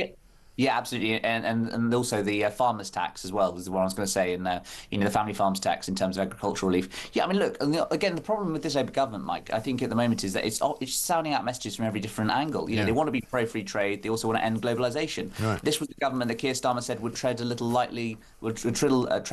more lightly on each of our lives, and yet they also want to incur personal liberties and get into that space. They are sending messages each way. On Europe, they're not going to get back into the EU, but also they're going to do a sort of scheme by the back door. Yeah. And on China, they're sort of supposedly talking about security, but they also want to close the trading relationship. So there's a lot of mixed messaging going on right now, and I don't think that it necessarily says that the government's going in the right direction. No, I think that's absolutely right. I don't think anyone believes that, even the government, to be honest. James, good to talk to you. Thank you very much indeed. James Hill, political correspondent at The Spectator. M says, morning, Mike. Happy birthday. I cannot tell you the sense of relief I felt when this show was announced, and boy, has it exceeded expectations. Hearing you, your guests and fabulous callers all reflecting the common sense that is so lacking in our current administration. It is clear we are not alone out here. Here's to the next one, M in Bath. Thank you very much indeed. It is our first anniversary. And Steve says this, the best image of the week was Macron getting his nose shoved out by Trump when he jumped in for a photo opportunity at the Vatican when 3 chairs suddenly became 2. That was very funny, wasn't it? And Peter says, Mike, the Iberian situation should be a massive wake-up call for this awful government, and particularly mad Ed Mini-Brain. That's a good one as well. And one from Joe in East Sussex. Morning, Mike. My brother lives in Aveiro in Portugal. He said that they were without electricity and water, but both are back now. Net zero is madness. Thank you for the common sense and the laughs. Well, many of you will remember some of the highlights of the last year, the 52 weeks that we've been on the air since we first launched in 29th of April last year. And now, you might remember this one. This was Lord Carlisle and the role of Prevent. You have to remember that Prevent is a scheme that depends on cooperation.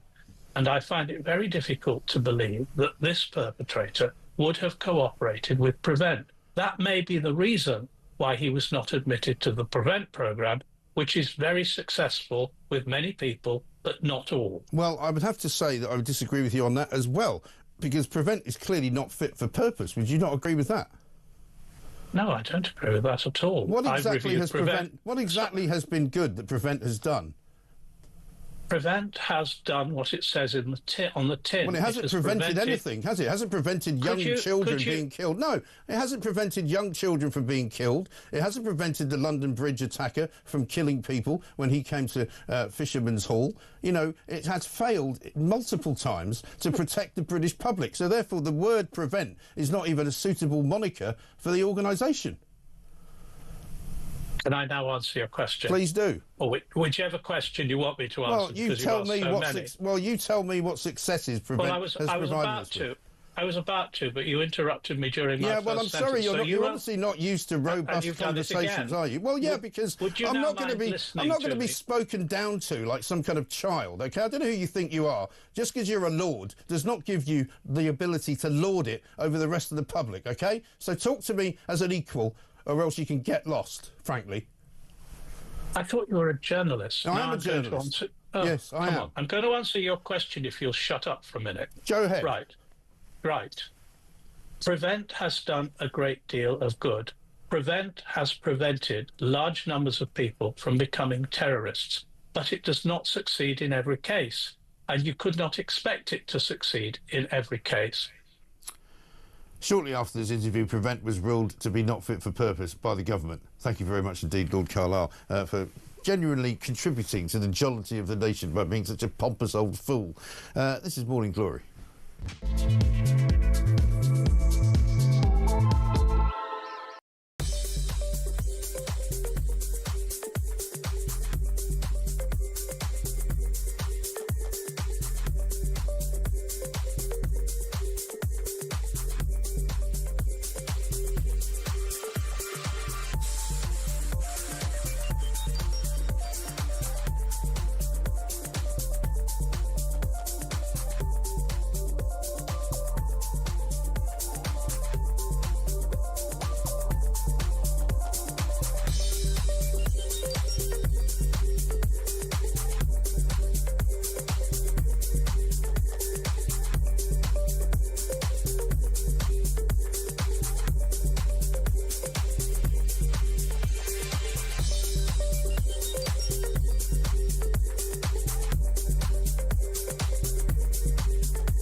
They're responsible, many of them, for delivering some very important public services, an important area of policy. Some of them, unfortunately, are responsible for funding the absolute guff that we see time and time again from central government. And one of the things that people vote for when they vote in general elections is for change and for ministers that are able to enact that democratic mandate. But Labour ministers that have come in since the election have found that when they're pulling levers, nothing is actually happening, and that's because so much of this power has devolved to this massive body of quangocrats.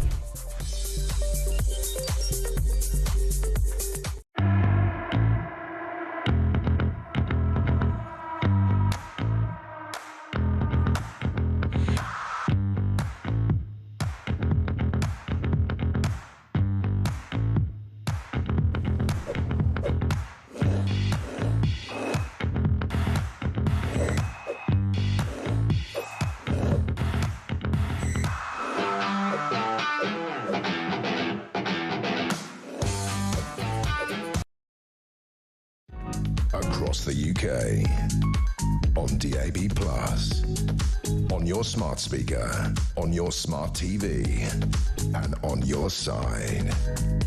This is Talk. Welcome back to Morning Glory, 7:24. Mick says Trump is keeping Starmer sweet until he's been to London to see the King and a deal for the Open at his golf course. Obvious.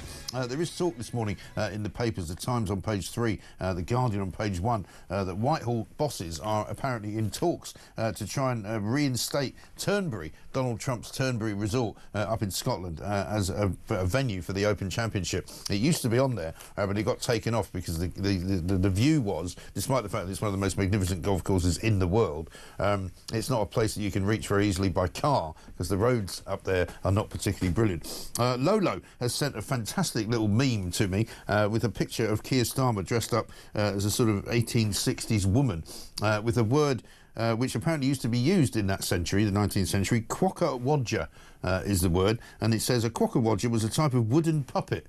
In politics, a Quokka Wodger was a politician acting on the instructions of an influential third party rather than properly representing their constituents. I think that's rather apt on this particular day. 100 days of Donald Trump, 1 year of Morning Glory. It is, of course, time for a voice note from Patrick. Hi, Mike. It's Patrick, currently in Benidorm, making his way back to Alicante and home today. If ever there was a message to this stupid government about solar and wind energy, it was yesterday. The whole nation was closed down by a power cut. All the money was in the banks, in the ATMs, everything. Nothing moved at all. Now, Britain, if that happened in Britain, I mean the whole country, wind and solar would never be able to compensate for this.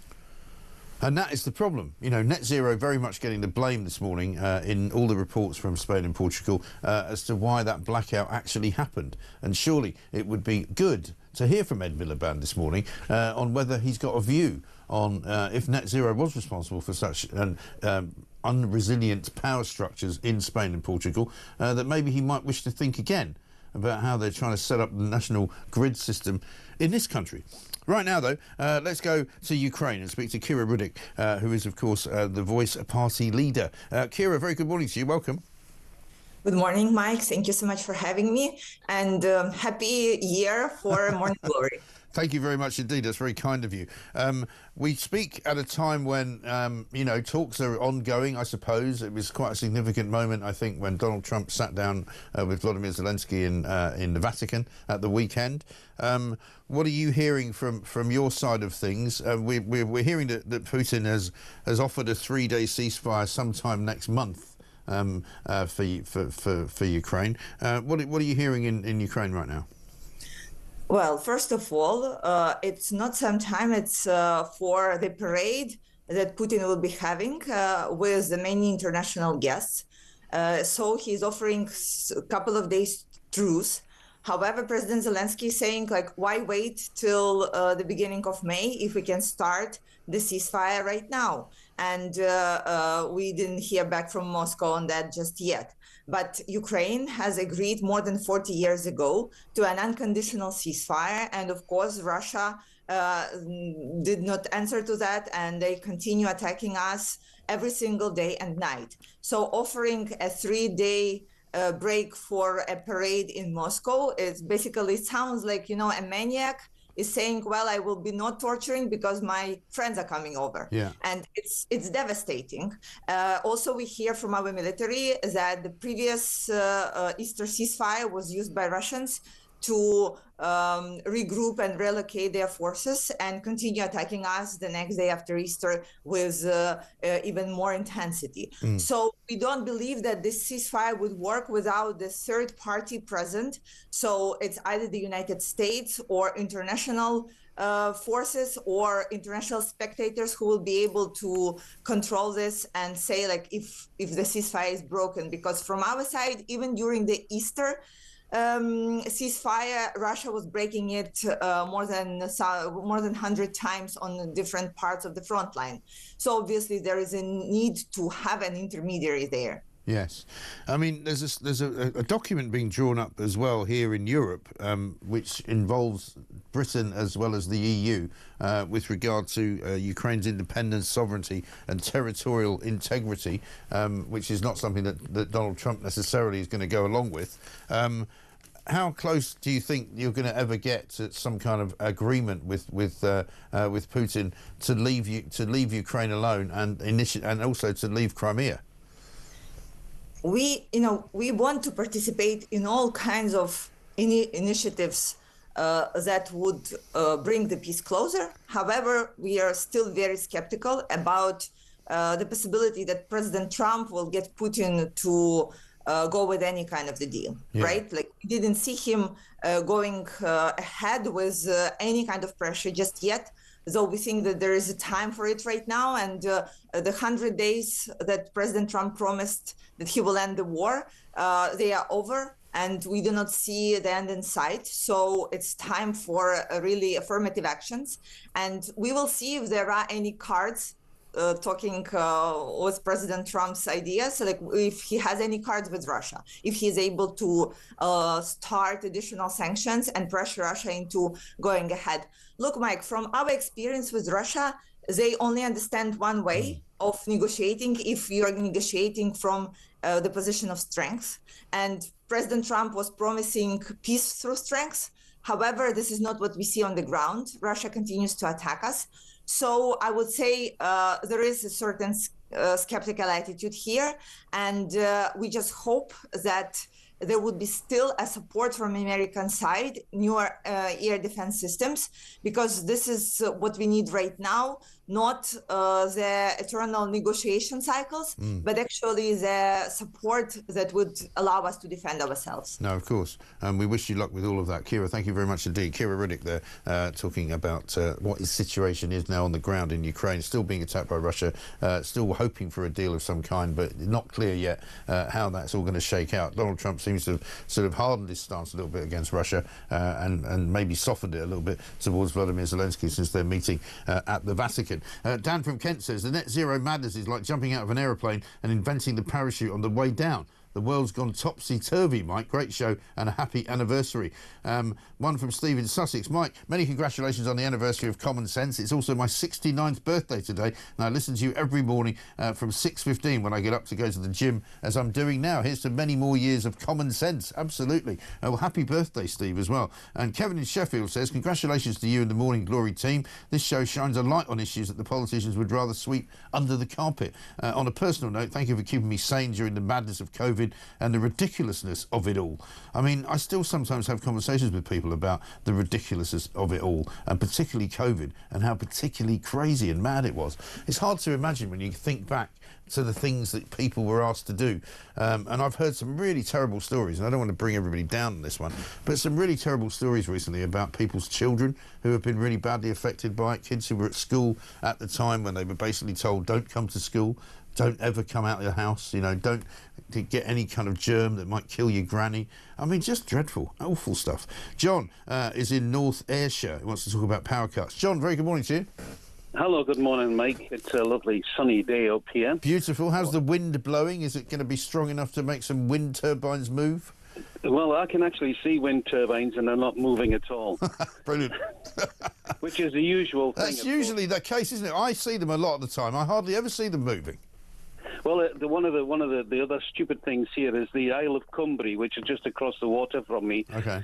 And this is a rainy place. They want to put a solar panels all over the countryside in Isle of Cumbrae. Right. One of the wettest places on the west coast. Yes, I know it well. Yeah, I mean, it's unbelievable, isn't it? What do you want to tell me about the power cut situation, though? Well, I would just like to we've all seen the dystopian movies, power cuts go off, and I'm wondering what's happening in Spain and Portugal now. Yeah. Is this an opportunist time for thieves and other criminals of sort? Because there are no cameras, there will be no security, there will be no communications. This is just setting for me, it's just setting an idea in people's head that lawlessness, I think, will go up. Yes. I think that's right. Absolutely. I think it's absolutely. I think we need to worry about that, and we worry now about some of the crime statistics in cities. Can you imagine if this lasted for a week? I know. Because you also have to think as well about, and you also have to think about things like cash. You know, I was talking to somebody this morning about having cash in the house. You know, I've always got some cash, but I haven't got much. You know, a couple of hundred quid maybe. That's true. That's true. I mean, I saw something on Twitter today where they're saying, they're standing outside an ATM to get money. Yeah. How do you get money out of an ATM when there's no power? I mean, that does sound a bit sort of Darwinian, doesn't it? A bit daft. Well, I mean, this is the stupidity. So we definitely need cash, and we definitely need some sort of valuables. Yeah. And I think if they're going to go down this net zero idiocy route, then we need to have people starting to need stocking up. Yeah. Yeah, they need to be stocking up. Yeah, absolutely right. Having some form of communication, car batteries, old CB radios, something like that to coordinate. Yes, and maybe, you know, more batteries than you can shake a stick at sitting somewhere in a cupboard. Well, they don't last that long. I think you're better off going with 12-volt devices and a load of car batteries or something like that. If I had my caravan, like I gave it up last year, but if in my caravan I had quite a number of batteries and solar panels. Yeah. You buy the solar panels from Halfords, they just sit in the window, but that's as long as you don't dim the sun. Well, right? Unfortunately, they've started doing that as well. Well, the thing is, what I don't understand about dimming the sun over the UK is it's not an umbrella. It doesn't stay static above us. No. This cloud is going to wander over, and where's it going to go? Europe. Yes. That's the first place it's going to go, because on the west coast we've got the Atlantic. The wind's blowing. It's going to blow away. Yeah. It's true. Right? I mean, you think these very clever people would think of the stuff that you can come up with literally in a 5-minute conversation. You'd think they'd think about it, wouldn't you? Well, and the other thing is, you know, that when they talk about clean air, it doesn't stand in a tube. No. You know, over a city. It's the air around the world is circulating. That's why we have wind. People don't understand that. But this is the thing. You got old what's his face, Sadiq Khan, convincing us all that he's made the air in London cleaner when he hasn't. Because the traffic sits in one place, it doesn't mean that the air next door to where the traffic is any better. Because it's all there, it's moving around. And basic physics, basic teaching in school that I had. And I mean, you know, I'm quite an old guy now, but I mean, we were taught, we knew about the wind. How do you think sailing ships worked? Yeah. They start off in one place and they blow across to another, you know? The world turns. It does. You know? It's very sensible, this. John, it's a very sensible call. Thank you very much indeed. John in North Ayrshire, beautiful part of the world, not a million miles from Turnberry, funnily enough. Let's get a voice note from Mark. Morning, Mike. It's Mark from Derby here. Happy birthday to you and the team.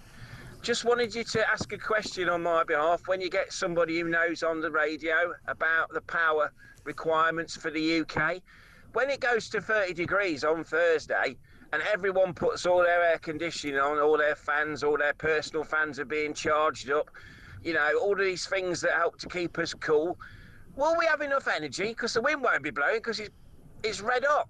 And, you know, are we actually going to be able to... Is everything going to shut down because the grid can't cope?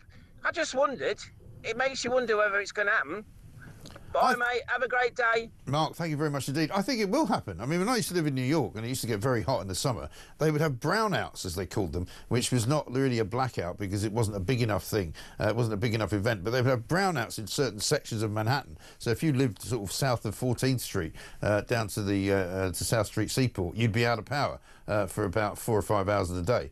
And then suddenly they get it back. And then suddenly maybe in the Bronx later on the next day. And people used to wonder if it was deliberate, that they were somehow conserving the energy.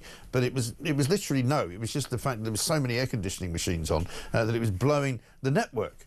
And that's what will happen here. And the difference between what happened in Spain and what happened in, say, Heathrow is that they were able to get Heathrow up and running a lot quicker than this one in Spain and Portugal, because it wasn't net zero compliant, if you like. And so when you've got a net zero system, it apparently takes a much longer time to get it back up and running again. It sounds like they've got most of it back up and running now, but you're talking like, yeah, perhaps 24 hours later.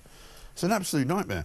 Coming up, we're going to be talking about 100 days of Donald Trump, because it's that anniversary today as well. Bob McEwen joins us, former Republican congressman. It's our first birthday as well.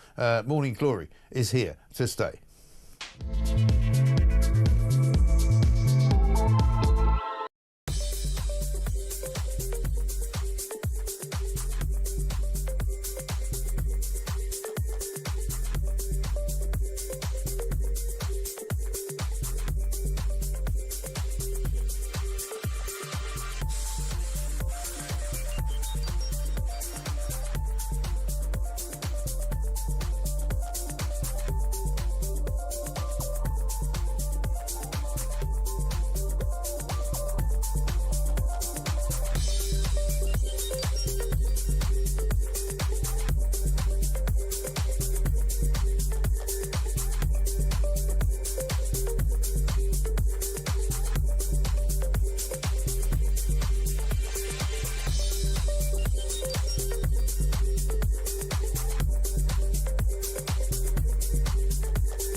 Across the UK, on DAB+, on your smart speaker, on your smart TV, and on your side.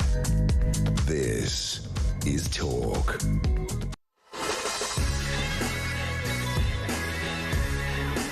Welcome back to Morning Glory. I'm Mike Graham with you all the way through until 10 o'clock. It's 7:39 right now. The Moving Finger says this: congratulations to Mike and to us, the listeners, for the best start to the day and the best show on Talk TV. This programme is truly the home of common sense, with a wonderful splash of humour and a joy of life. Well, it is. Morning, Mike. Well done in your first year, says Carl. I'm a relatively new listener. Love your show. Common sense and the interviews are brilliant. Finally, someone who doesn't blow smoke up politicians' backsides. I think we'll say that. Love it. Yeah, thank you. Thank you very much. Lovely messages coming through. But we're not just here to pat ourselves on the back, because there's plenty of work to do. 100 days of Donald Trump is also what we're celebrating this morning. Bob McEwen's here, former Republican congressman from Ohio. Bob, very good morning to you.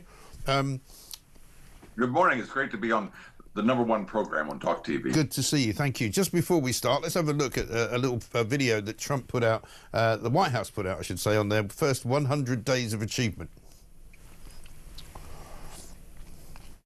Heading back to the White House, Mr. Trump pledges to take swift and sweeping action to close the southern border and to deport millions of migrants here illegally. Donald Trump's political career has been defined by his promise to deal with illegal immigration. My administration has launched the most sweeping border and immigration crackdown in American history. We've seen illegal border crossings drop 98%. The southern border now, under his leadership, has the lowest number of illegal crossings in the history of the United States of America. We are the face of why there is becoming change. President Trump, thank you.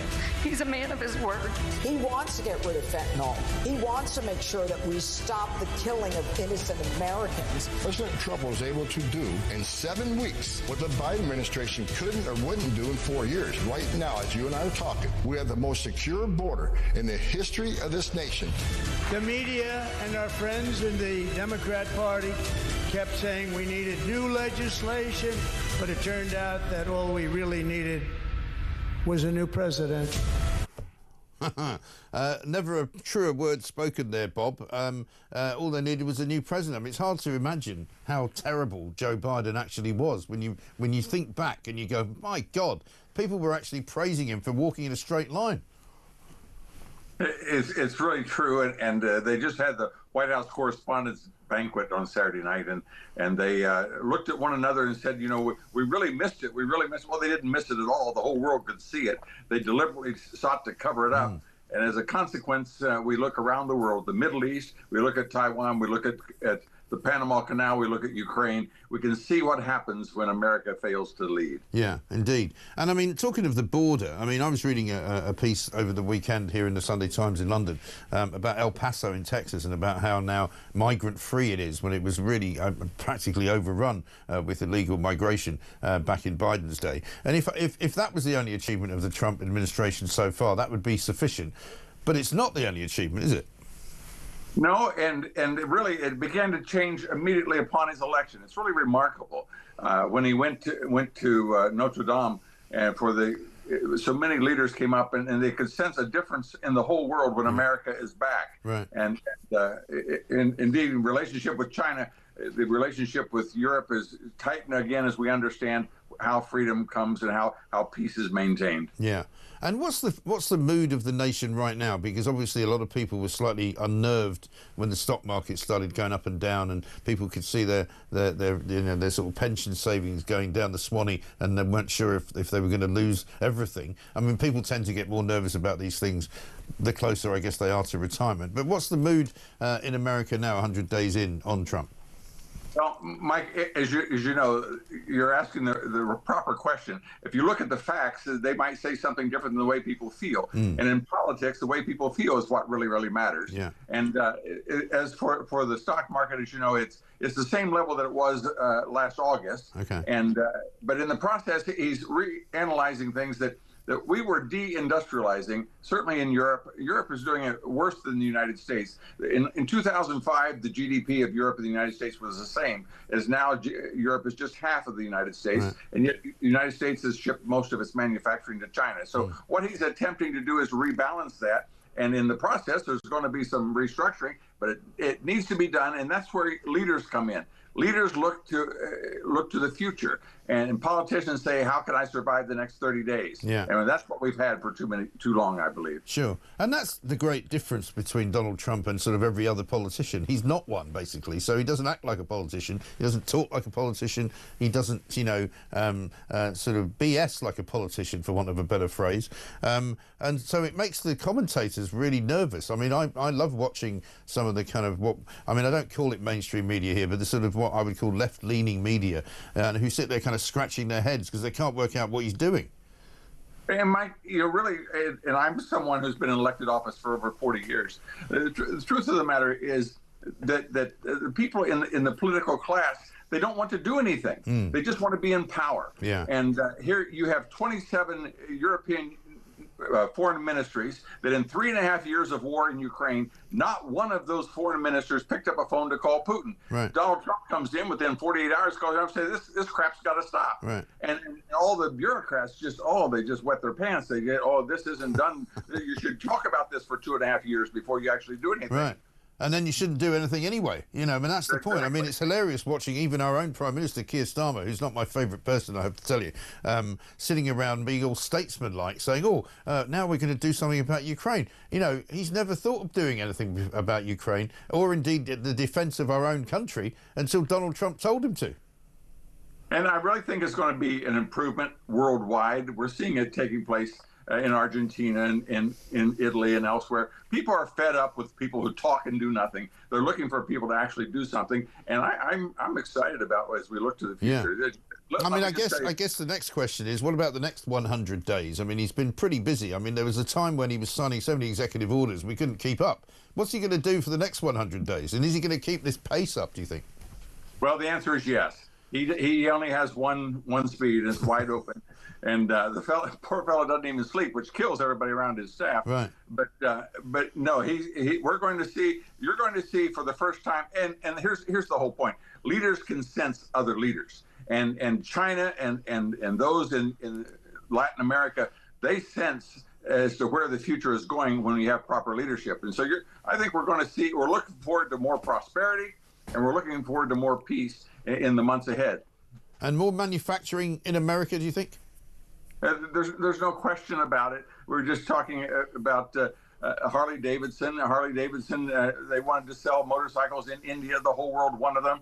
And what India just simply said, well, we've got a 700 percent tax tariff. If you want to sell Harley Davidsons, you got to build a plant. And so what did Harley Davidson do? They build a plant. The whole world has done that to America, if I may say so, Mike. Yeah. As you know, American cars are hardly sold in because the United States always capitulated over and over and over. Our manufacturing as a percentage of the world GDP has gone to less than half in just 15 years. It needed a leader to change it. And when the idea that you and I are dependent for all of the major points as to whether or not we can run a computer or build an automobile are based upon China are not by accident. They prepared for this, and we absolutely can't be under their thumb. No, I think that's a very good point. Great to talk to you. Bob McEwen, thank you very much indeed, former Republican congressman from Ohio. Let's have a look, actually, at the Trump tariff clip, because this is worth looking at for his first 100 days. I mean, this is why those people who love him absolutely love him. Check it out.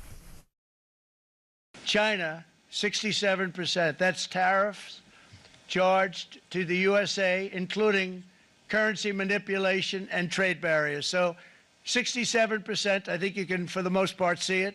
Those with good eyes, with bad eyes. We didn't want to bring, it's very windy out here. We didn't want to bring out the big charts because it had no chance of standing. Fortunately, we came armed with a little smaller chart. So it's 67%, so we're going to be charging a discounted reciprocal tariff of 34%. I think, in other words, they charge us, we charge them less. So how can anybody be upset?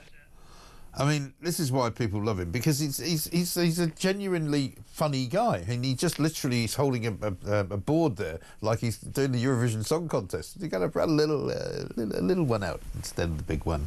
It's great. Here's Lisa on power cuts.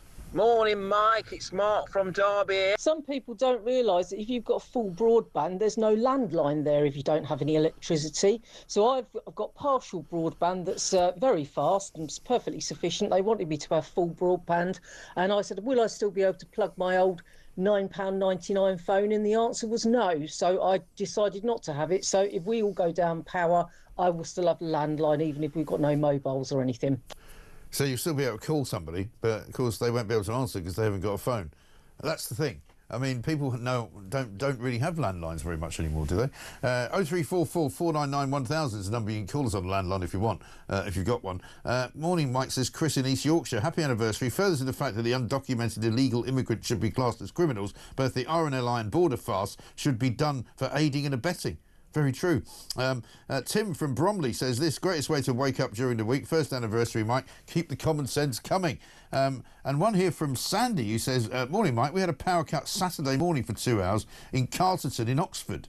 See, I'm starting to get another, this is one of the great places where you can find proper information. We're going to talk about the NHS coming up next with Dr. David Lloyd, and some of the ruses that are being used by the NHS to sort of move people around on waiting lists and basically make it look as though the waiting lists are coming down, when in fact people are just kind of being moved off them, and it's not quite the same thing. But the same hit going here. We're starting to hear about an awful lot of power outages going on in different parts of the country, albeit for short periods of time, 2 hours here, 2 hours there. It does happen from time to time, but I think it's something that old mad crazy Ed Miliband doesn't talk about. So let's see if we can get some interesting data on the go. If you've had a problem with power over the last month or so, you've had any power cuts, let us know. You know how to do it. You can find us at talkTV. You can text us at 87222. 7:51.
In the CAST report, it was found that about 1/3 of children who presented themselves at the Tavistock Gender Clinic had autism or some other neurodivergent condition. So that was there and that was known, but there was an appalling lack of curiosity. Rather than say, is this just an outworking of the child's neurodiverse behaviour, neurodiverse condition, clinicians seem to think, well, it just means they're trans, and move forwards without asking the right questions.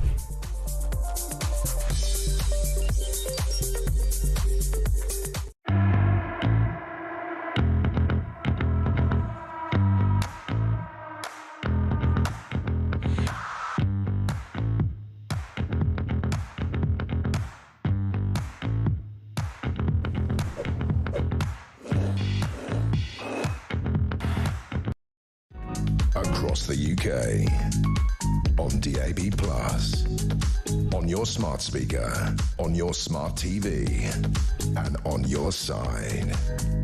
This is Talk. Welcome back to Morning Glory, 7:53. I'm Mike Graham with you all the way through until 10 o'clock. Margaret and Liz in Birmingham, happy birthday and well done to all at Talk. We are with you every step of the way. You are our voice. Keep up the good work. We certainly will. Let's get a voice note from James. Morning, Mike. It's James from Blackburn. Happy birthday. What a year. The year of common sense. Mr. Graham. Actually, on power cuts, I think power cuts will be good because we won't be able to charge the Prime Minister. He'd just be on dead battery. No charge. And then he won't be able to bother us. So maybe a power cut might be quite good. Keep up the good work. Bye. Yeah, one from Ian here. He says, as a tribute to the show, I'm going to release the cocktail sausages and cheese on sticks. Very good. See what you did there. Dr. David Lloyd is here. We haven't spoken for a very long time, Dr. David. A very good morning to you. How are you? I'm very good, thank you. Thanks for having me. Good to see you. We've been working on a little kind of, project here, which is kind of an accidental project, if you like, because we keep hearing from people on how much difficulty they're having with various things to do with the NHS. And when I keep hearing the government saying, oh, we're reducing the waiting lists, they're going down, they've gone down for every month for the last 6 months, I'm getting a slightly different story. I'm getting people saying to me, we're being told we've got a procedure coming up, and then sometimes in the same day or the next day we get a cancellation and we get sort of moved onto a different list. And a lot of people are finding that to be the case, and it seems to be a kind of a general problem. Are you aware of anything like that? I think that's a very valid point, in that there seem to be an awful lot of steps that people go through nowadays before they go from me in the general GP surgery to the operating table, and I think it seems bewildering sometimes. But I think in general, I think the technology that the NHS is starting to use, the NHS app, is making lives easier for people. I'm an old man now, and so I'm in the system myself, and it is extraordinary that to have your blood results ping onto your phone before your doctor actually sees them himself or herself. And it is very useful to have all your appointments in one system. And yesterday's announcement that many more people are being seen and that the NHS app is helping that seems to say that we are on the right track. But that doesn't mean to say that there isn't a murmuring amongst my patients about the extraordinary systems. Because, again, I speak only anecdotally, and it may well be that we've just got a cohort of people that listen to this show who have had bad experiences. But, not all of them have, but most of them have. And they struggle still quite often to get anything done quickly. We've had people saying, oh, we're waiting for this operation. They've told me I'm going to have it, but it's going to be 87 weeks from now, and this kind of thing. So the delay factor still seems to be a problem. Yes, that's right. There are some parts of the NHS where waiting lists seem staggeringly long. Since COVID, of course, there's been this huge increase in consultations with me from adults saying, have I got ADHD, for instance, which is a condition. And so an awful lot of people now are requesting ADHD consultations and follow up by specialists. What's the those waiting lists are years long. Yeah, and just as a point of information, really, because you're right, a lot of people are claiming that they think they suffer from things like ADHD and anxiety. I mean, what's the diagnosis for ADHD and/or anxiety? If you're a doctor and somebody comes to you and says, "I feel anxious, I need some time off work" or something like that, how do you gauge that as a medical professional? Golly, are you here for the rest of the day? It's a very, very difficult minefield. Yeah. It's not an easy one to steer through. Basic depression and anxiety I've been dealing with for 40 years. I think I can do that one.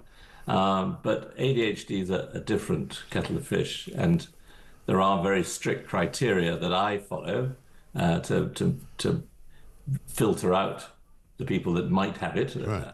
I know that sounds awful, but it is a questionnaire which asks a number of questions, and if they score positive on that, then the next step is a formal assessment by a psychiatrist. Right. So it's a very difficult area, a very, very difficult area indeed. Right. And a lot of people, I think, do feel that the world they're in nowadays is moving too fast for them, and it's acting on the way they feel, the way they think, and making it very difficult for them.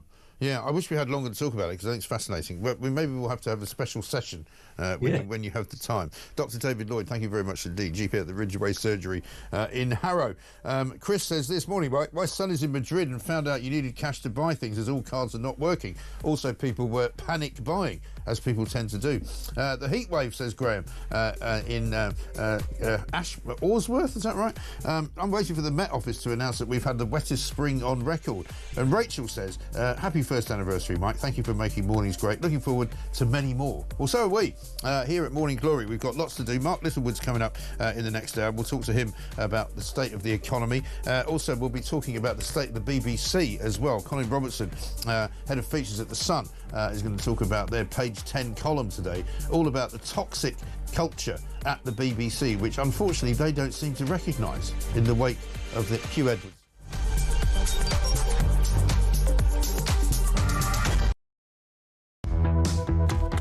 Good evening and welcome to Plank of the Week, the one show where you do not have to be worried about judgmental people because we'll do all the judging for you. Let's just have a look at how Humsley Useless is now spending his time.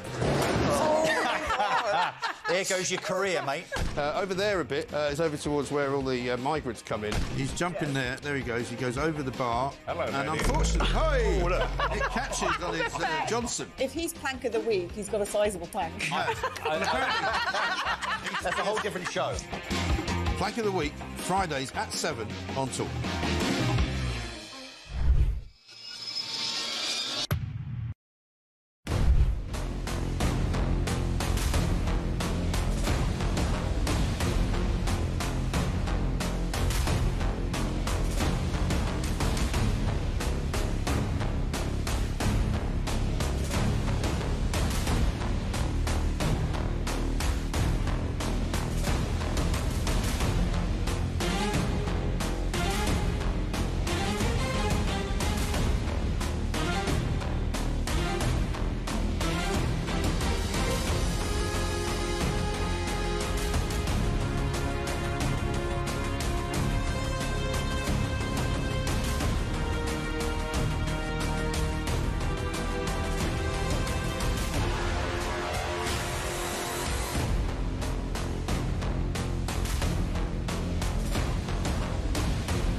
Hi, I'm Kevin O'Sullivan, and I've got a message for you. Welcome back to this blockbuster edition of What Just Happened. It really is a good one, I think. It's so funny that people keep calling me Meghan Markle. Across the UK, on DAB+, on your smart speaker, on your smart TV, and on your side. This is Talk.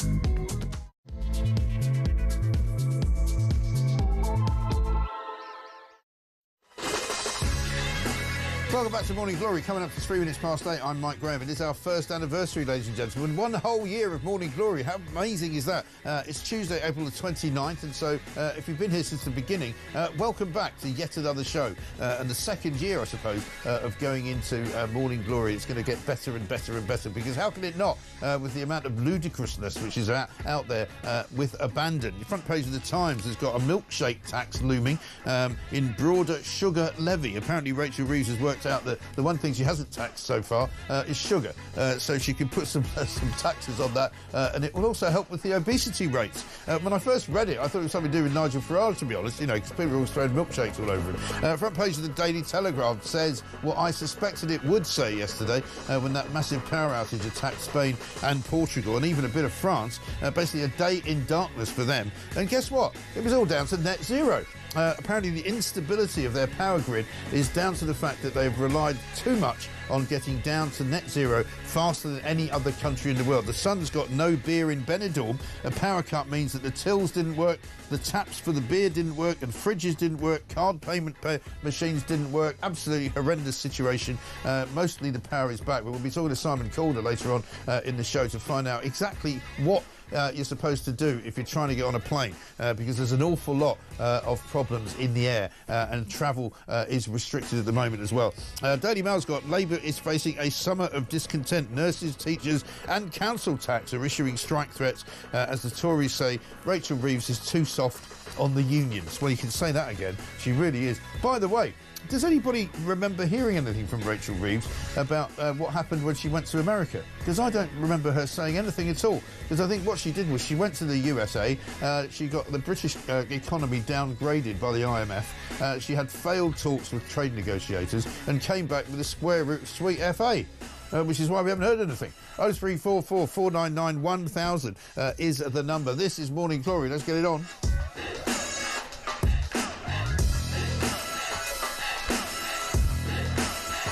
And so, here we are, till 10 o'clock, of course, 5 minutes past 8. It's also, of course, 100 days, the first 100 days of Donald Trump's presidency. Let's get a voice note from Darren. Good morning, Mike. It's Darren from Carmarthenshire. Just wanted to check in with you and say a very happy anniversary. The show has lasted longer than my typical gym membership, Mike, so you're doing something right, and long may it continue.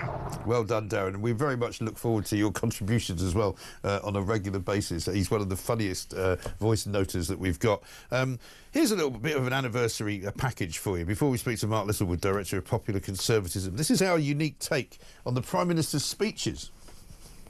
It will also be the first budget delivered by a woman ever.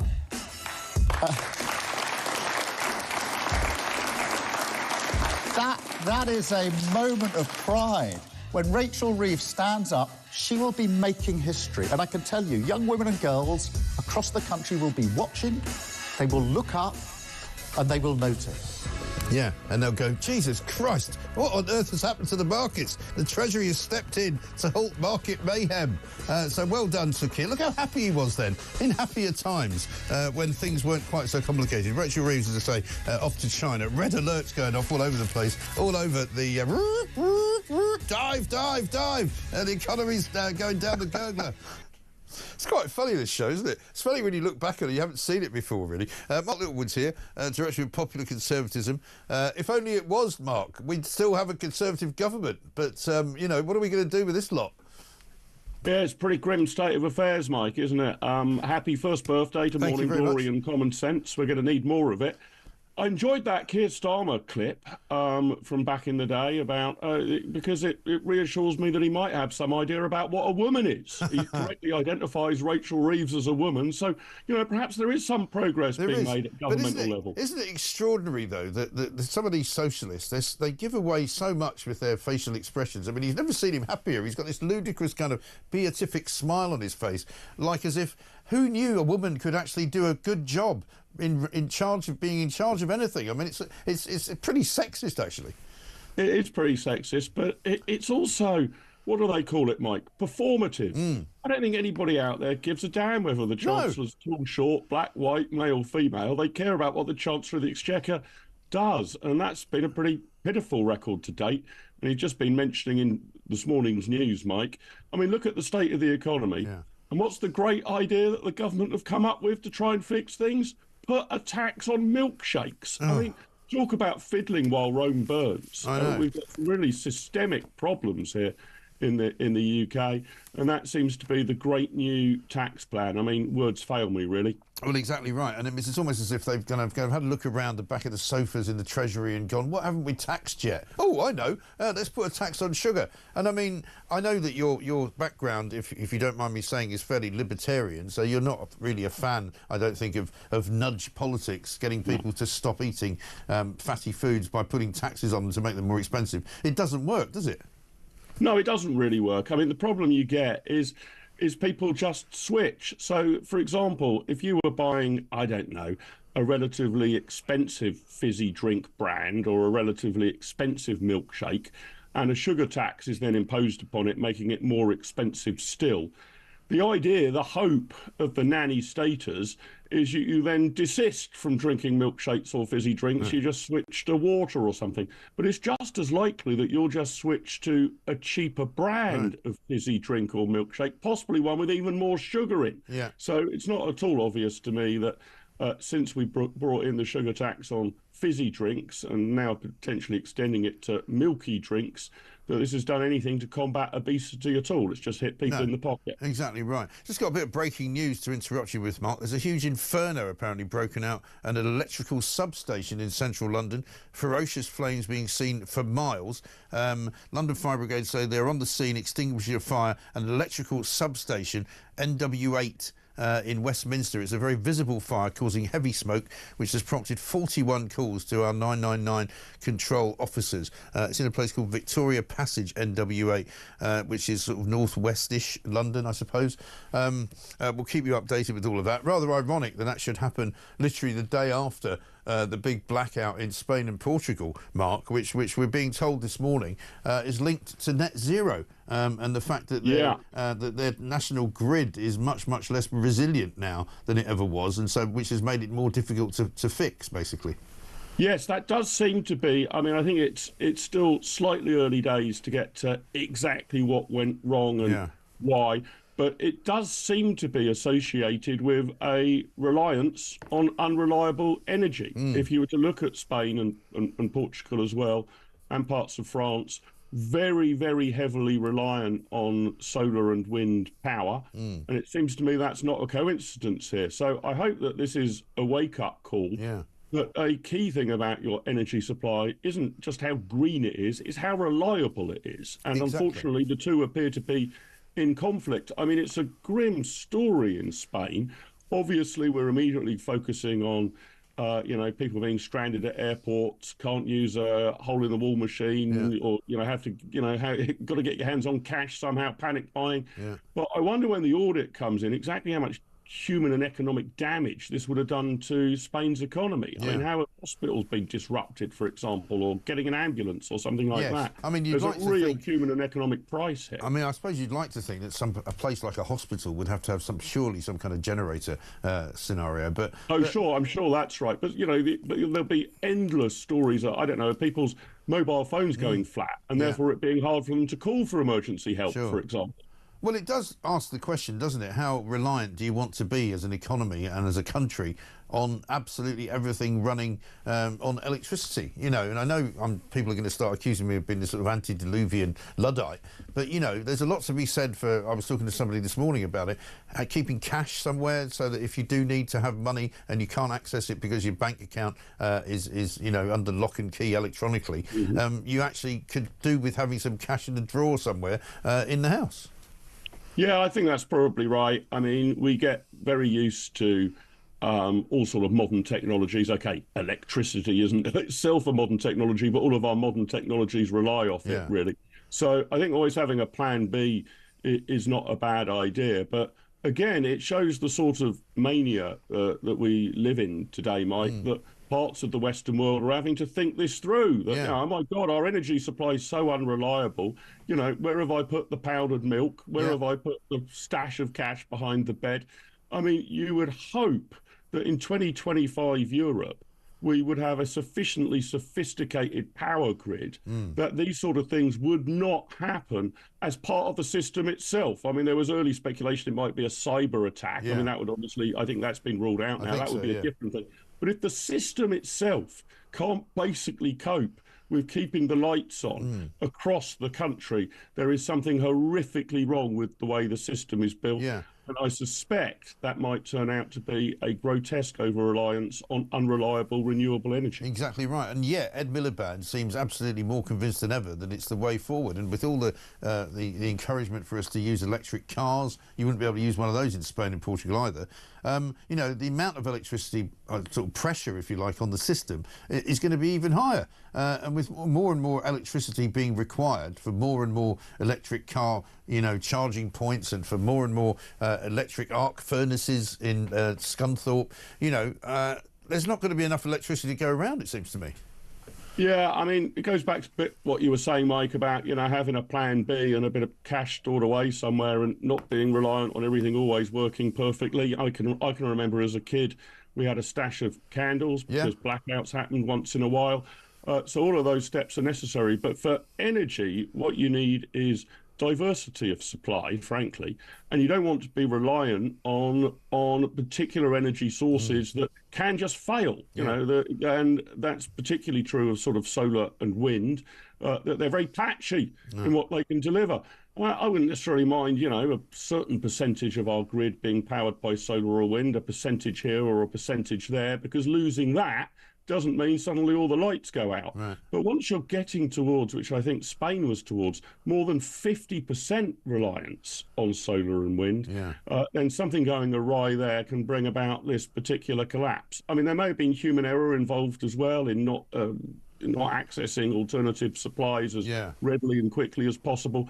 But underlying it, we seem to have gone down the wrong route. And I would think this puts huge pressure on Ed Miliband's bizarre plans and has to completely reopen the debate we're having about carbon net zero. It's easy to get to carbon net zero if you don't have any energy at all. We'd get to carbon net zero pretty goddamn fast. But I presume that we prioritise keeping the lights on as rather higher than some rather bizarre target to get carbon emissions to net zero by 2050. Yeah, exactly right. And now we're facing a summer of discontent, according to the Mail. It's not the first headline like that we've seen. We know that the teaching unions, the nursing unions, the council unions, the civil servants are all dusting up for a fight. They also know that because Rachel Reeves and the Labour government are in charge, they're more than likely to get whatever it is they ask for. You know, we saw the junior doctors getting 22%. We saw the railway drivers getting, train drivers getting 15%. You know, it really is going back to the 70s, this. I mean, you're not quite as old as I am, but I mean, I remember that pretty well, and it was pretty grim. I mean, we dealt with it because we didn't really have much choice. But, you know, people will not. I don't think the people are resilient in this country anymore as we were then. And can you imagine the state we'd be in if we actually had, you know, the power 1 hour in the morning, 1 hour in the evening, you know, candles, as you say, not being able to cook anything apart from outside of those 2 hours. I mean, I don't think this country would be able to cope. Yeah, I think you're right. We've lost quite a lot of resilience. And we've lost resilience at political level as well, Mike. you're right to point out that, you know, almost the first act of the incoming Labour government was to give a no-strings-attached payout to a good number of public sector workers in trade unions that are friendly to the Labour Party. But this is a bit akin to feeding your right arm to the alligator in the hope that it will satiate the alligator's appetite. Yes. I mean, it comes back for more. And you'll be hearing from the unions over the coming days and weeks that, you know, their pay's got to go up with inflation, and it's got to keep it's got to keep pace with various other jobs in the private sector. But I think the way we've got to look at this is that in the public sector, pay should go up when productivity goes up. That's how private sector employees are typically judged. It's not a perfect science to measure somebody's productivity, but generally speaking, if you can be shown to be contributing well to a company that's doing better and becoming more productive, you can expect a pay rise. If you're working in a failing company and not hitting your targets, you don't expect to get a pay rise. And the truth of the matter is that public sector productivity has flatlined for years now. There hasn't been a great improvement in our schools and our hospitals and amongst our civil servants. The civil service hasn't got more productive. So if it's not getting more productive, what on earth is the basis for a claim of a pay rise? And I think governments need to be much clearer about this. You know, get back to us when, for example, NHS waiting lists have fallen rapidly and markedly. That's the sort of thing that would deserve a pay rise. You don't get a pay rise just because a year has passed since your last one. No, exactly right. And if you remember, the junior doctors argument was all about, you know, oh, well, we haven't had a pay rise for so many years that we need to have a big one now. And it was like, well, actually, no, you have had plenty of pay rises, but they've been sort of in line with inflation, 2% here, 3% there. And because inflation was riding so high at one point under Rishi Sunak, it was up at 11%. They were claiming they needed an 11% pay rise. But when it went back down again, they didn't go, oh, actually, now we don't need that. They decided that, you know, we must have a 22% pay rise or else we're never going back to work. Yeah, and exactly. And in the private sector, you'd be laughed at for making such claims. Yeah. Your claim in the private sector for pay typically has to be based around, you know, how your performance has improved, how you've got better at your job, how a cohort of workers in a particular area are producing more than they were a year ago, producing faster than they were a year ago, producing the same amount for lower resources than they were a year ago. When it comes to the public sector, it just seems to be much more about straight entitlement. Yeah. Inflation is X%, so you must give me an X% pay rise. Nothing to do with how well I do my job, nothing to do with how productive my fellow workers are. Just gimme, gimme, gimme. And if we keep moving resources from the relatively productive private side of the economy to the relatively less productive public side of the economy, then you can expect economic growth to continue to be on the floor. And basically, our fiscal problems, our inability to balance the budget, all of these ills to get worse, frankly, as the weeks and months and years roll on. Absolutely right. And funnily enough, just in time for the end of our conversation, a mini heat wave this week could play havoc with the economy, according to The Sun, page 17. Loads of people will work from home, but they won't actually be working from home. They'll be sunbathing in the garden. Yeah, pretty much right. And they won't even be able to afford a milkshake if Rachel Reeves gets her way to have one while they're in their garden, right? Exactly right. Grim times, Mike. We're going to need more common sense. I know. I'll see you down the pub. Mark Littlewood, thank you very much indeed, Director of Popular Conservatism, without any shadow of a doubt. Not exactly with a rosy outlook on life. It's going to be a beautiful day today, by the way. I mean, I was walking around in central London yesterday, and there was loads of people out and about in the pubs. It was sort of, kicking out time from offices and things, 5, 6 o'clock, and loads of people out spending money, which is always good to see. Breaking news, by the way, today in Northwest 8, which is in Westminster in London. A huge inferno has broken out, an electrical substation with ferocious flames seen for miles. 73 calls made to the Fire Brigade's 999 control centre. Residents are advised to keep their windows and doors closed. If you're near it, you can see it. By all means, give us a call and let us know what is going on. Suzanne says this: happy 1 year anniversary. Went to my local M&S yesterday to be told they'd had a cyber attack. Scary world we live in. Yeah, apparently that's cost them 800 million quid, the cyber attack, which is thought to be Russian inspired, because people couldn't spend their money there, people couldn't pay for anything there, they couldn't operate any of the tills, and they couldn't even take cash. I know people were being turned away. They couldn't issue gift cards, nothing. Absolutely ridiculous. One from Maggie in London: happy birthday, congratulations, please to keep on keeping on, serious when necessary and so funny in between. For crying out loud, countries losing power trying to achieve net zero proves it is not working. working. Absolutely right. And one from Enid who says, morning, Mike, this idea of a tax on milkshakes is utterly absurd. The Chancellor obviously doesn't realise what an important source of calcium milk is, which is important for strong bones. Absolutely right. And Phil in East Yorkshire is Phil Ellie in Keyngham, is that right? He says, what's happening to all the EVs in Spain? Well, they're not moving, I suspect, because they haven't got any charge. And by the time you've got electricity back, you don't think, I know, here's the first thing I'll do. I'll go and charge my car. No, that's like the last thing you do, isn't it? It's 8:22.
I mean, what that is downright cowardly on the part of the organisation. They seem unable to face up to the truth, and so they're shooting the messenger. And this is such an ugly part of our institutions now, you know, that I get so many emails from people, including from inside the police, by the way, that they're so desperate to reveal things, and yet they're terrified.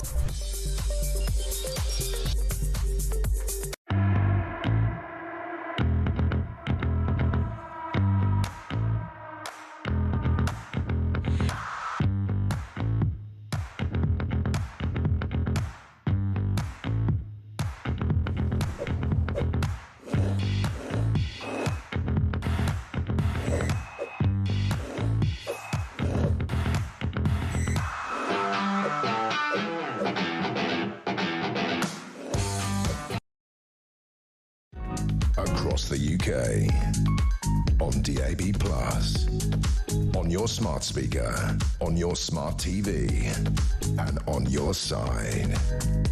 This is Talk.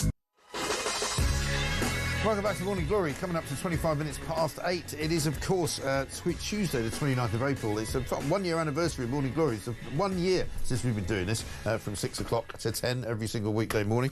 So happy birthday to us. I'm going to speak very shortly to Colin Robinson, head of features at The Sun. Colin, very good morning to you. Morning. We're going to talk about a big piece on page 10 today by you. Will the BBC ever get rid of its culture of toxicity? It's a good question. We'll come to that in a sec, because we've got to take a call. Charles is calling from Westminster. He's watching this big fire, huge inferno. I've just seen pictures of it. I think you have as well. An electrical substation on fire in central London, near Edgware Road. I think near basically St John's Wood and that kind of area. Charles is with us. Charles, you can see the fire from where you are. Morning. Yes, good morning, Mike, and happy anniversary. Thank you. Watch the show every morning. I took a video of it 5 minutes ago, and I'll forward it on to you shortly. Thank but you. then I just heard you say to give you a call. Yeah, it looks like they've got it under control now. Right. And the power's all, I mean, because we had this thing happen in Heathrow a little while ago, and all the power went out to the airport. I just wonder if right. the power's all good. Yeah, everything seems to be fine here. I'm looking at it now, and it's all under control. And there was some nasty flames licking up, and huge, dense black smoke going up. I mean, but it's under control now. Okay. Sure. will. All right, well, that's good news. Thank you, Charles, very much for letting us know. Charles, they're calling in. He's watching the fire from his balcony. Very nice, too. It's going to be a lovely sunny day today, by the way, so I dare say the shorts will be out and the tops will be off in certain parts of the country. Colin, very good morning to you. Good morning. Once again. Deja Vu, great headline. This is a report that's come out late yesterday about the sort of, in the wake, I suppose, of Hugh Edwards' scandal. That's right, yeah. Tell us about what it says. So this is a report that was set up kind of in the wake of Hugh Edwards. Yeah. You know, I mean, Hugh Edwards was an almighty mess for the BBC. Yeah. I mean, you know, you may not have known half of the stuff that was going on with Hugh Edwards if it wasn't for the Sun writing about it. Yes, of course. It was something they didn't want to talk about, but inevitably it came out because his behaviour was terrible, and it turns out he was a paedophile. Yeah.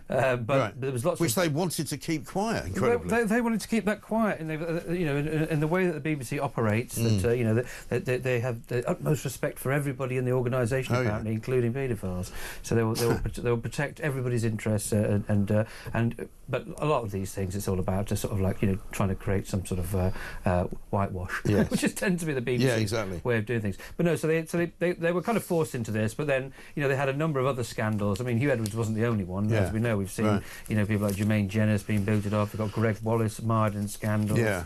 Tim West. They never seem to quite know what to do they? Because there's sort of the reaction to certain crimes, if you wish to call them that, which are not necessarily crimes, seems to be stronger than the way they reacted to Hugh Edwards, who actually committed proper crimes. Well, no, exactly. I mean, they don't have any sort of one rule about how to deal with people. Yeah. I mean, it's certainly in the case of some stars that I know about that maybe, you know, that other people might have heard of their particular incidents.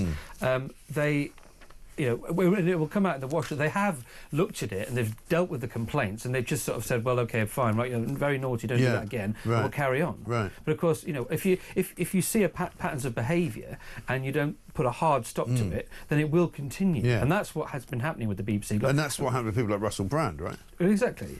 Which they knew about and which they kind of sanctioned almost. Exactly. This is the problem that the BBC has. I mean, that's the report that was out yesterday, and what I'm saying today in the thing, which is not others have stated it as well, but it's a complete, almost a facsimile of a report that came out in 2013. Right. So 12 years ago, they put out a report that said, "Oh, there's bullying going on. It's very toxic. You know, people are untouchable and getting away with. You know, the bigger the star you are, the more useful you are. Leave them alone. Okay, they're a bit naughty, but we'll let them get away with it." And then they said, no, that's not acceptable. We're going to do all these things to stop that. Right.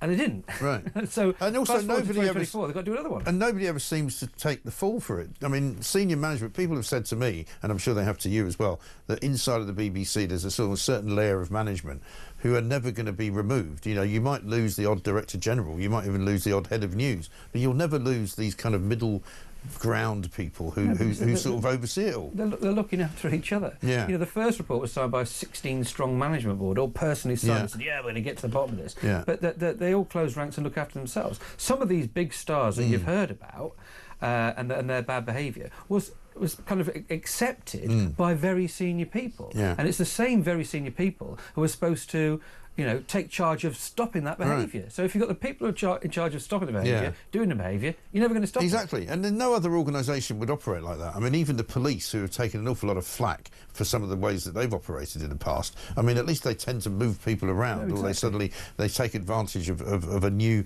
sort of you know, boss coming in, and they go, right, we're now going to, like, they're now deciding that they're going to not, if people don't get past the vetting procedure, they're going to be kicked out straight away. You know, but the BBC never seem to come up with any plan to get rid of the people responsible. What the BBC like to do, and what we're seeing again, what happened yesterday, and there's other reports and reviews ongoing. Let's go, let's do a report. Right, we're going to do something very serious here. We're going to pay a lot of your money, by the way, because it's a lot of it's licence fee money, but they paid it to Change Associates to come in and do a report and look at it all and then tell us something that they already know. Yes. To put it in black and white, so we're going to go say, well, we've taken this report and we're going to take this report serious. You mark my words, says BBC Sam Shadow. That's it now. It stops here. It's a line in the sand.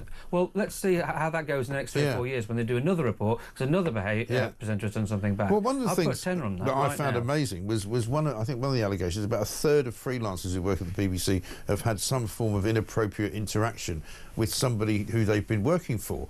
Which is a very high number, isn't it? I mean, that's 33% of the people working there as freelancers have had a problem, basically. Absolutely, and they spoke to 2,500 people, so it's not like they just spoke to a little focus group in one room one afternoon. They spoke to lots of people. Yeah. So this behaviour is endemic, and there's a lot of power involved as well. And this is the thing about the BBC: it has a tremendous amount of power because it has the licence fee. This gigantic, what's described as a reservoir of cash or a jacuzzi of cash, or whatever it's been called over the years. So you don't need to worry too much about, you know that the money's going to be there and that you'll be there to spend this money and hire people willy-nilly, put shows on the air. So you have this tremendous amount of power. So when freelancers come in, you can just treat them like rubbish. Yeah.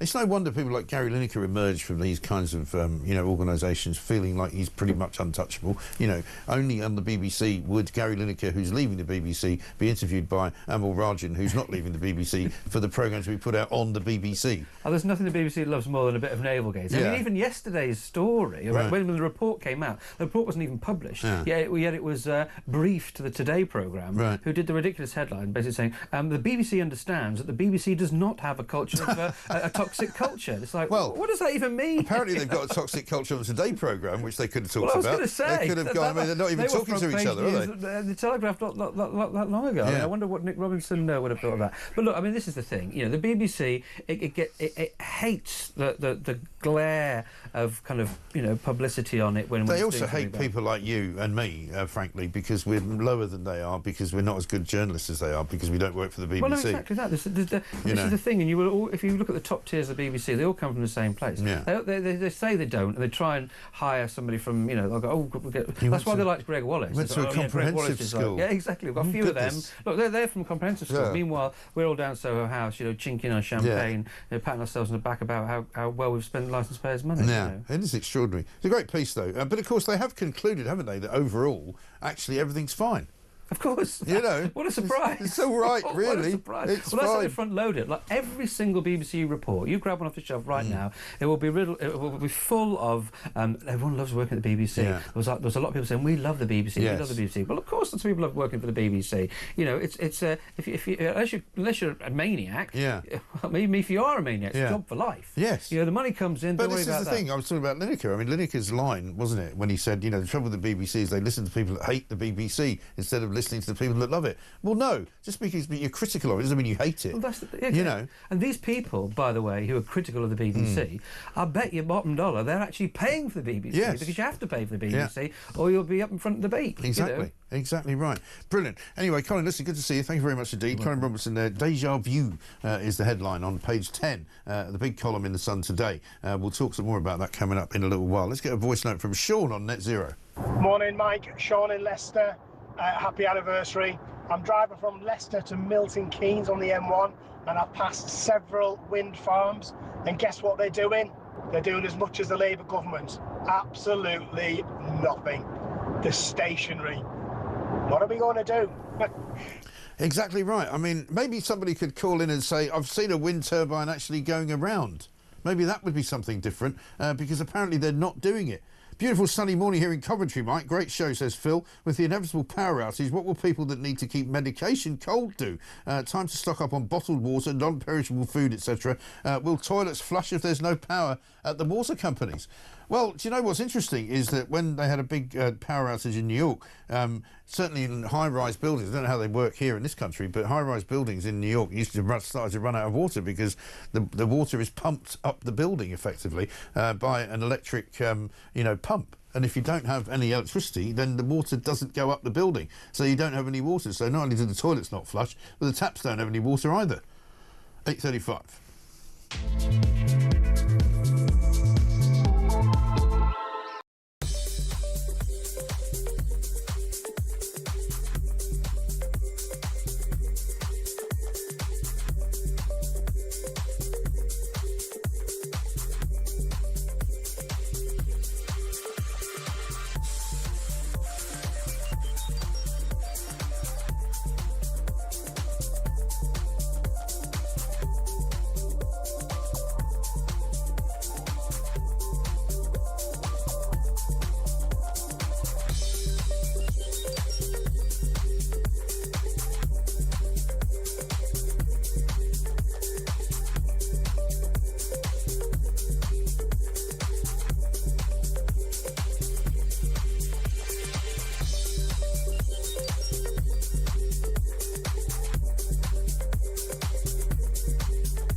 the UK. On DAB+, on your smart speaker, on your smart TV, and on your side. This is Talk. Welcome back to Morning Glory, 8:37. I'm Mike Graham with you all the way through, of course, until 10 o'clock. One here from Victoria in Kent. Happy birthday. Another thought on power cut. Sevenoaks had a power cut at the water treatment works in March. No water for 4 days, affecting thousands. Schools were closed, businesses, etc. Blimey. One here from someone who doesn't give a name. All NHS appointments are not together on the app. Docs and local hospitals are, but I've had appointments at Community Health and other local hospitals, and annoyingly, they don't show up on the app. We were talking to Dr. David Lloyd earlier, who said that, you know, the NHS is making some improvements. If you get the app, you can actually keep track of what you're supposed to be doing. I would suggest that that is possibly working for very, very few people, because for all the people that get in touch with this show, there is certainly no joined-up thinking going on within the NHS. Steve in Kimberley, Nottinghamshire, says, happy anniversary, MG. Keep up the good work. Our children's school was closed last Tuesday and again on Friday due to loss of power. They sent out a text at 8 o'clock each day. Tuesday was meant to be the first day back. Yeah, well, I mean, there's a lot of little mini power cuts going on all over the place. Jill has got a voice note for us on Ed Millipede. Good morning, Mike. Morning, Glory team. Happy birthday to you all. I've got a new song for Millie Miliband to sing. Instead of his ukulele blowing in the wind, he might need to change his tune now to sing Hello Darkness, My Old Friend. Let's get him on TV singing that one. Have a good day, everybody. Bye. Yeah, it'd be The Sound of Silence, that would be, wouldn't it, from the Simon and Garfunkel collection. Because, of course, the electricity problem, and we don't think this fire at the substation over in sort of northwest London is going to cause any outages, because so far the electricity seems to be intact. But you can see the fire there. I mean, that does not look like a fire to me that's under control. We had our friend calling in, Charlie, I think it was, from just overlooking the fire from one of the balconies nearby, saying that he looks like the fire's under control, but it doesn't look that likely under control to me. The smoke is absolutely billowing out of the place, and you can see from the building here, Talk Towers, looking out from the 17th floor, not from my side but from the other side, you can see the smoke rising up there. It's quite a big fire, and it may well be that there will be some electrical shortages in that neck of the woods. If that happens, do let us know. If you suddenly run out of electricity, we can talk to you about that. Let's talk now, though, about what went on over in Spain. Michael Hogan is here, Senior Advisor from the Regulatory Assistance Project, and also Neil Hesketh, who's a contributing reporter down there in Spain. Neil, first of all, very good morning to you. Thanks very much for joining us. Good morning, Mike. We're here. We've got power. Good. I was going to say, yeah, what's the situation? So are you, whereabouts are you? I'm in Malaga, not far from the airport. Okay. In the south. Right, and so you got it back this morning? My neighbours did, all the people a few streets away. I, fortunately, for some bizarre reason, had it from 3:30 yesterday afternoon, and even 3 hours without power was pretty stressful. Yeah, I can imagine, because particularly in the hot weather, I suppose, you worry about stuff in the fridge and all the rest of it, right? Absolutely. I mean, again, these people who 4 a.m, goodness knows what they were doing. Well, I've got neighbours that had to cross the city and bring their elderly parents to stay with them, because obviously they were frightened what would happen for them. But of course, they couldn't get down the stairs. Yeah. These people live in tower blocks, and people having to stagger down because the lifts aren't working. Sure. And that is the problem, isn't it? And also, generally speaking, and it's not particularly representative of Spain or anything, but you don't really know when it's going to come back, because nobody can tell you, can they? No, absolutely. And I think, obviously, the voltage is different in Spain. It's a bit less than the UK, I think. So we do have the odd outage now and again. It's not unusual. Yeah. And as people who have rented holiday apartments know that quite often things trip in Spain if you put 2 or 3 devices on. Yeah. So it's just part of life. But then it dawns on you, you just can't do anything, anything at all. And neither your neighbours, and you have no news. I mean, it's scary. And no one keeps these transistor radios, the old things we used to have with the big fat batteries. No one keeps those anywhere. And in fact, the few that were available was sold out across Spain within an hour, as people rushed to find out what was going on. Yeah. I mean, I remember once when I was in a power outage in America, funnily enough, I was at Newark Airport, and people were crowding around a guy who had a car who was listening to 1010 Winds on the radio. It was funny, yeah, because I went out for a walk yesterday, and there were some lads, just some youth, had put their cars together a bit sort of like as a movie, opened the car doors, and were listening to their car radio, and they were probably, those lads were the best informed people in Spain at that point, probably. Right. And in terms of the sort of just the general civil state of affairs, I mean, were there police on the streets? Was it dangerous in any way?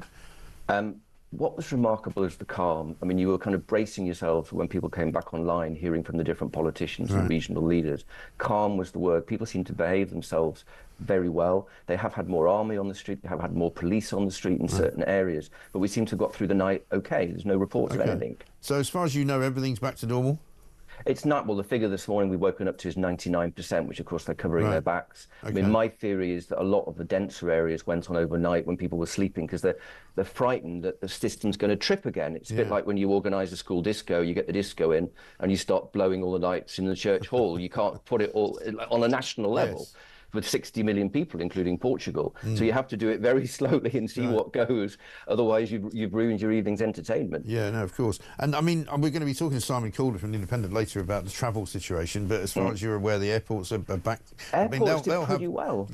Presumably some of them will have generators, right? They have. I mean, I was really surprised. I was walking back from a sort of reconnaissance walk yesterday and saw these flights taking off. That's remarkable. Only 5% of flights were cancelled in Spain yesterday, which is not true for the trains. The whole train network froze. People were still trapped on trains late into the night. And in fact, there was nothing yesterday, and it's only about half back to normal today. And people were sleeping at stations down the road from me in Malaga, 200 people on camp beds in the main concourse. Cool. Well, listen, I'm glad to see you got everything back to normal. Hopefully you haven't ruined your manchego cheese in the fridge or anything like that. No, not quite. No, good man. Thank you very much. Neil Hesketh there, contributing reporter for Sur in English in southern Spain down near Malaga.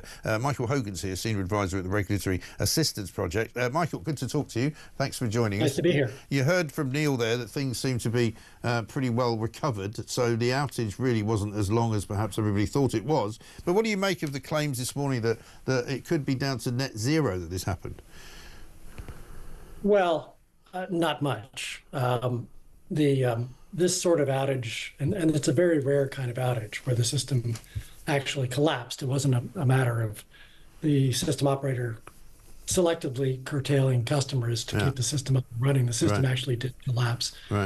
And that kind of outage is, I will say almost always, I would almost say always, caused in the first instance by the failure of a major transmission facility. Which then leads to a cascade of events, which ultimately, if the system operator is not able to get the system back under control, can lead to a collapse. It happened in the northeastern U.S. in 2003. It happened in South Australia in 2016. Yeah, that was the one, funnily enough, I was talking about. That was the one I was stuck in 2003. I just got to Newark Airport, and I went to check the car in and say, you know, here's your car keys back. And the guy was like, we can't check you out because we haven't got any power. And I went, oh, OK, I'll go inside then. He went, no, we haven't got any in there either. And that was the start of a sort of a 5 or 6 hour nightmare. But we managed to get away on the plane. But I guess, I mean, what the net zero people are saying is that it's not so much that it maybe caused it, but it made it less able to quickly restore it, I think, is what they're arguing. Well, I think it remains to be seen. I mean, you know, it's possible. I mean, the people like to talk about something called inertia, system inertia. Yes. And, you know, there are things that you have to deal with a lot of what are called inverter-based resources for wind and solar that are on the system to make sure the system has enough inertia to remain stable. The reason I'm a little skeptical of that explanation is that that's not a new issue, number one. And number two, Spain and Portugal have been among the leaders in managing the system to maintain a minimum level of inertia on the system to make sure it is stable. So it's not like this would have caught anybody by surprise. Sure. Are you sort of pleased, would you say, then, at the speed with which it's been restored? I mean, it's surprisingly fast. I mean, it can often, as you may have experienced in New York in 2003. Well, I know. Yeah, I mean, my sister lives there, and I think she was out of power for about a week in her apartment building, I think, which is on like 34th Street. You know, right in the middle of Manhattan. And it will probably be. I mean, they're talking. I heard the reference to 99%. I've heard 90%, but it will probably be several days before they get to full normal, right? I mean, they'll start. You know, they've been very successful, and actually, in the early stages of bringing the system back, they were relying on wind and solar as well as imports from France to very slowly bootstrap the system back up. Right. Because, you know, inverter-based resources, the wind and solar, don't actually operate based on system frequency. So they don't need system frequency to be at 50 hertz to get back back up and running. And is there an issue with demand, in a sense, where we've got perhaps more electricity being used now because of people having more devices or having more, kind of capabilities? And I mean, I know most people have constantly got something on charge at any given time in the house, which never used to be the case. People have got electric cars that are on charge. Is there a more kind of vulnerable grid the more people using it? Well, there's no question that whether it's in Europe or in the U.S. Or elsewhere, one of the major things that needs to be done as demand grows and as the system changes is to invest more in transmission. Right. There's plenty of generation on the system.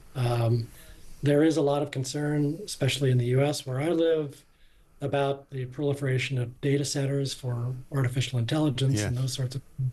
And there are some crazy projections for increases in load, particularly in places like Virginia and Texas. Right. It hasn't happened yet. It's starting to happen in Virginia. And how much of it's actually going to happen certainly remains to be seen. But there is a lot of concern that we are going to need to build out more generation. But for the moment, especially in where this happened in Spain and Portugal, there's plenty of generation on the system, and that wouldn't have explained this. Okay. Well, we'll see what happens in the next few days, I guess. Michael Hogan, thank you very much indeed, Senior Advisor for the Regulatory Assistance Project based in the US. Steve is on the phone from Liverpool. He's got something to say on this. Steve, very good morning to you. I'll make it brief, Mike. Yeah, go on. I agree with what your experts just said, but what he didn't mention is about storage. Yeah. If you base your energy system purely on renewables, or your base load as on renewables, you can't physically store it. Right. You can't. You would need batteries the size of small towns. Right. And where are you going to get the lithium? It's all about balance. So when you have a high peak demand, or you over-generate electricity through renewables, you can't store the thing. The one thing I will say is that hydro is a renewable, right? But you can turn that off. Right. You can just physically turn it off, but it can also ramp up very quick. So the only way you can get a balanced load is either nuclear, steam, gas. Well, gas and steam are linked, as well as coal. They're all linked. Yeah.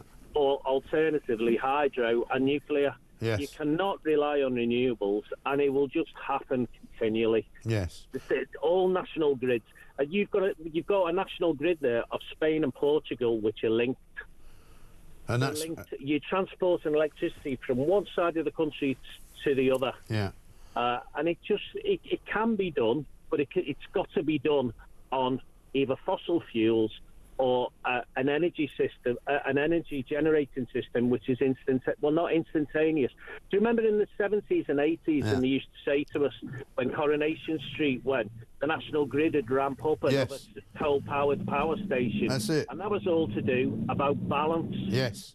They used to say the same thing about flexibility in renewables. Yeah. Well, that's the thing. I mean, I've got a note here from Tony. It says Spain and Portugal rely on renewable energy for backup, which failed spectacularly. Because even though they've got power back, say, 24 hours later, that's a long time to not have any power, especially if you're running a business or a factory or something. Well, can you imagine it happening in London or Liverpool or Birmingham? Oh, I mean, it'd just be mass riots, wouldn't there? I mean, everybody just start killing each other. But no one asked this question. No one asked this question about storage. There is no technology. Well, do you know what? There's no technology to be able to store the electricity. Do you know, I've often asked this question of people who know about this stuff, because it's like, surely that should be the next big step, that we can find a way of storing the electricity that we can generate, and rather than letting it just disappear.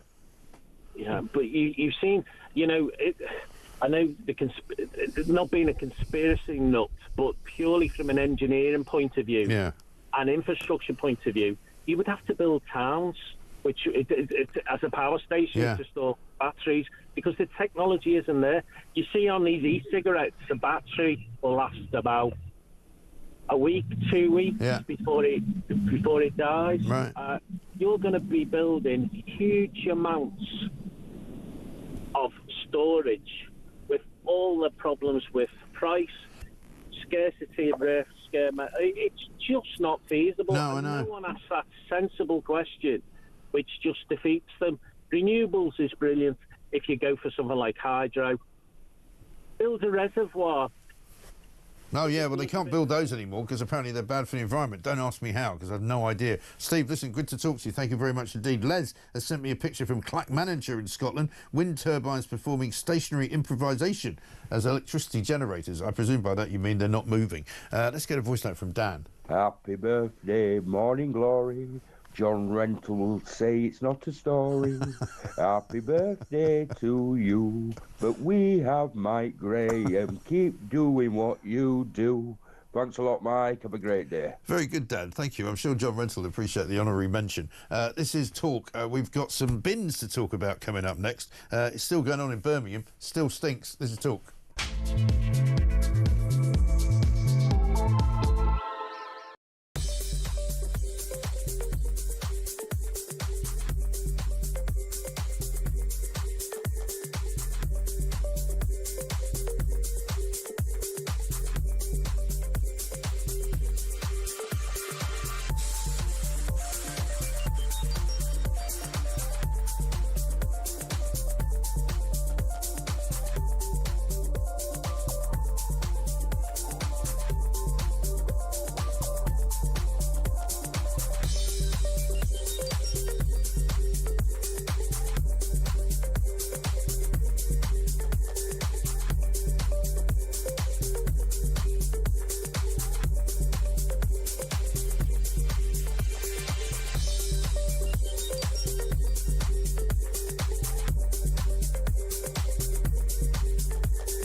You had the BBC presenter Jonathan King jailed, right? Jimmy Savile's revelations came out in 2012. That's 13 years ago. Yeah. That led to Operation Yewtree of Scotland Yard, where we saw, Rolf Harris being jailed, Stuart Hall from It's a Knockout being jailed.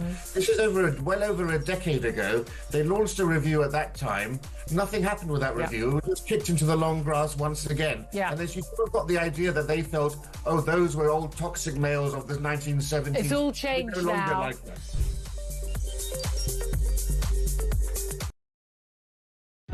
Across the UK, on DAB+, on your smart speaker, on your smart TV, and on your side. This is Talk. Welcome back to Morning Glory. It's 8:55. We better get on with things because we haven't got an awful lot of time. Paul says this in Hitchin. Many happy returns to Morning Glory. An island of common sense in a sea of insanity. My only gripe is you have to take time off. By the way, your destruction of my Lord Carlisle was superb. We'll give that another outing after the news. Let's talk now to Councillor Timothy Huxtable up in Birmingham City Council, Shadow Cabinet Member for Highways and the Environment. Councillor, we just thought we might want to check in with you guys in Birmingham because the weather's getting a bit hot. And I wondered whether the streets are getting a bit rank. But very good morning to you. Good morning, Mike. Yeah. Yes, as you said, this is a time when young people should be going out and playing in parks. The weather's lovely, and I'm hearing that parents are saying, well, they don't want their children out playing because of the rats, because of the rubbish. Yeah. Yeah, I'm not surprised because, I mean, the rats as big as cats will now be as big as dogs, presumably, because they've been eating for about the last 4 weeks, and they're just getting bigger and bigger and bigger. It must really stink now in the hot weather. Where there's uncollected rubbish, absolutely. And, yes, rats is something we're not short of at the moment in Birmingham. No. And I mean, we spoke to Unite last week, I think, back end of last week, and they'd had a meeting, and we've spoken to the council, and they were saying that they were very close to an agreement, and yet here we are, they still don't have one. No, and we hear they're going to ACAS, the conciliation service, on Thursday. Yeah. But we keep on hearing, oh, they're close to getting an agreement. It never happens. And of course, on top of the rubbish not being collected or have problems with, no recycling from the households have been collected for over 2 months now. Yeah. No green garden waste has been collected for over 2 months. Right. No bulk waste has been collected for over 2 months. So it's not just the waste issue, it's all the other services that residents rely and pay for the city council to actually undertake. We're not getting those services within waste management. No. And I mean, I've said this before, but surely the government should be stepping in on a public health matter, apart from anything else, shouldn't they? Yes, and we need a proper rat reduction plan. As you said, from the start of the strike at the beginning of January, which has only escalated, the rat population has been increasing. There's plenty of food for them. There's plenty of shelter for them. The levels of fly tipping has increased exponentially as well. And speaking of flies, what about the fly population? Because that must be pretty bad as well. Well, exactly. So we've got to really take action now to deal with the rats, to deal with the flies, and to get our waste collection services back to normal. Yeah. Sounds very grim. I mean, you must be staying clear of the city at this point. Well, I'm a resident of Birmingham, like a million other of my of Brummies, and we just want clean streets. We want parks we can go out and play in. We don't want to go out and have any problems with rats and rubbish, and we want our recycling collected. What anyone paying council tax would normally expect to happen. Yes. You wouldn't think that was asking too much, would you? But listen, Timothy, thank you very much indeed. Councillor Timothy Huxtable there from Birmingham City Council talking about the mess on the streets and the stink which is going on in this very, very hot weather. Absolutely incredible stuff. We've got loads more coming up. One from Sarah here who says the BBC programme last night, 100 Days of Donald Trump, was very biased. You'd think he was a murderer, not the leader of the free world and our ally. I mean, the BBC just can't get anything right, can they? Absolute collection of plonkers. This, of course, is Morning Glory. We'll be back with loads more in the final hour after the news.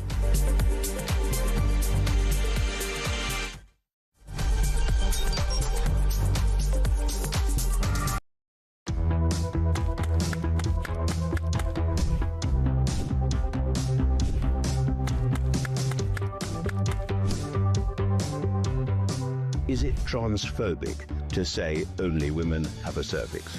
Well, it is something that shouldn't be said. It is not right. A woman is an adult female, and the court has made that absolutely clear. I actually welcome the judgment because I think it gives real clarity. It allows those that have got to draw up guidance to be really clear about what that guidance should say.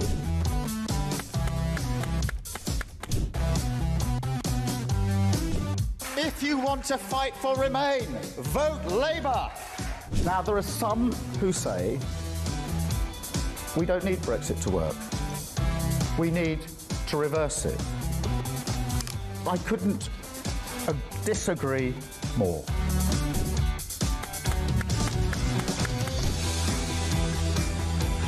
Day after day, there are new allegations of sleaze, of favours, of privileged access. And it's all very well the Prime Minister saying, well, say now, well, I'm paying for it. You've decided to repay £6,000 worth of gifts.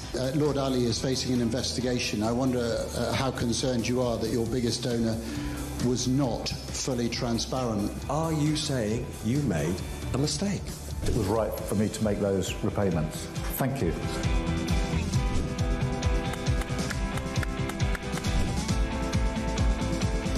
Of course, I wouldn't want Donald Trump round for dinner, but don't underestimate the danger to the world if Trump is re-elected this time around. I'm anti-Trump. I would like to send my warmest congratulations to President Trump on his inauguration as the 47th President of the United States.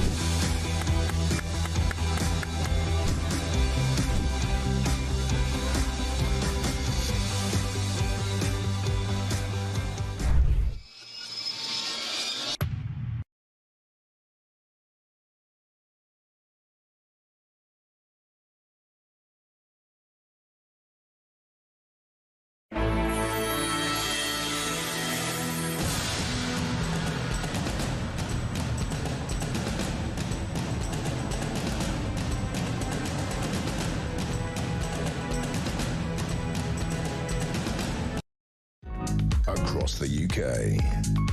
On DAB+. On your smart speaker. On your smart TV. And on your side. This is Talk.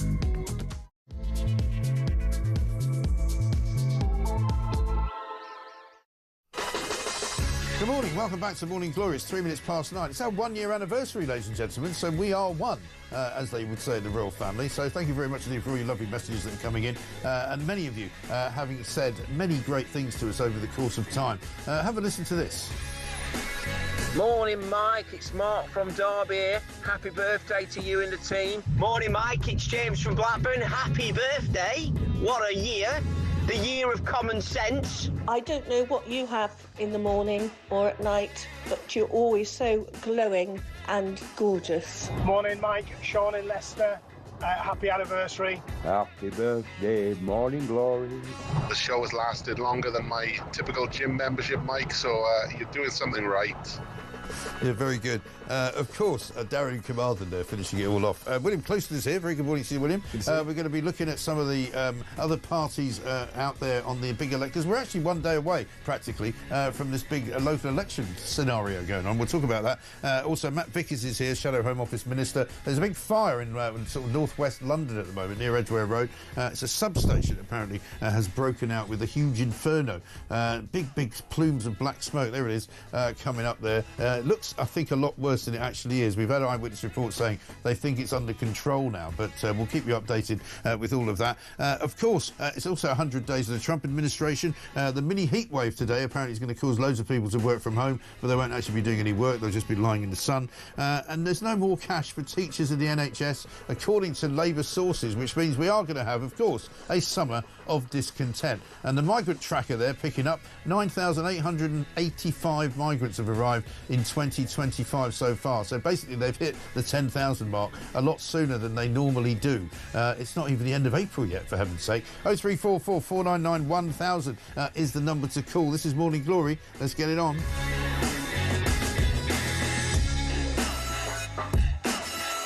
As well about the power cuts over in Spain and Portugal, where most of it seems to have now been restored, but we'll find out what the travel situation is with Simon Calder coming up later. Lynn says this: I'm on the Costa Blanca, power off from 12:30 to 7:30 last night, no internet or Wi-Fi until this morning. Shops, bars and restaurants were closed all day. Happy birthday. Must be a bit of a drag. Imagine going on holiday to Spain and then finding you can't even go to the bar. William Clouston's here. Very good morning to you, William. Hi. We've got lots to talk about, including a summer of discontent coming. Two-tier justice once again. We've got a former aide of Wes Streetings who exposed himself to a 13-year-old girl and was not even sent to prison, incredibly. Let's talk to Matt Vickers, though, first. He's down in Westminster, Shadow Home Office Minister. Matt, very good morning to you, sir. Good morning, the sun's shining, it's a beautiful day. Congratulations on the anniversary. I've got the bumper sticker, it's going on this weekend. Top man. Send us a picture, we'll put it out there. We've got a summer of discontent coming because, of course, we say the nurses want to go on strike, the teachers want to go on strike, council staff, civil service, they're all coming for more money from Rachel Reeves, but apparently Labour are going to tell them they haven't got any. Well, it's tale as old as time, isn't it? This is what happens when we get a Labour government and employment goes up, we get strikes galore, and actually when you start doling out money, as they started when they arrived, it's 20+% for junior doctors. We saw, is it 15% for train drivers? Train drivers on 50 grand, getting a 10 grand bumper while they're stealing the winter fuel allowance from pensioners. What happens when you start doling money out like that? People want more. Yeah, they do. And also they normally get it from the Labour government because they will quite happily cut services in order to pay the piper, because we've seen what's happening in Birmingham. We just spoke to a Conservative councillor there who's a shadow for the Birmingham City Councillors, who still have yet to do a deal with Unite, and the government doesn't seem to want to force Unite into a position of actually capitulating.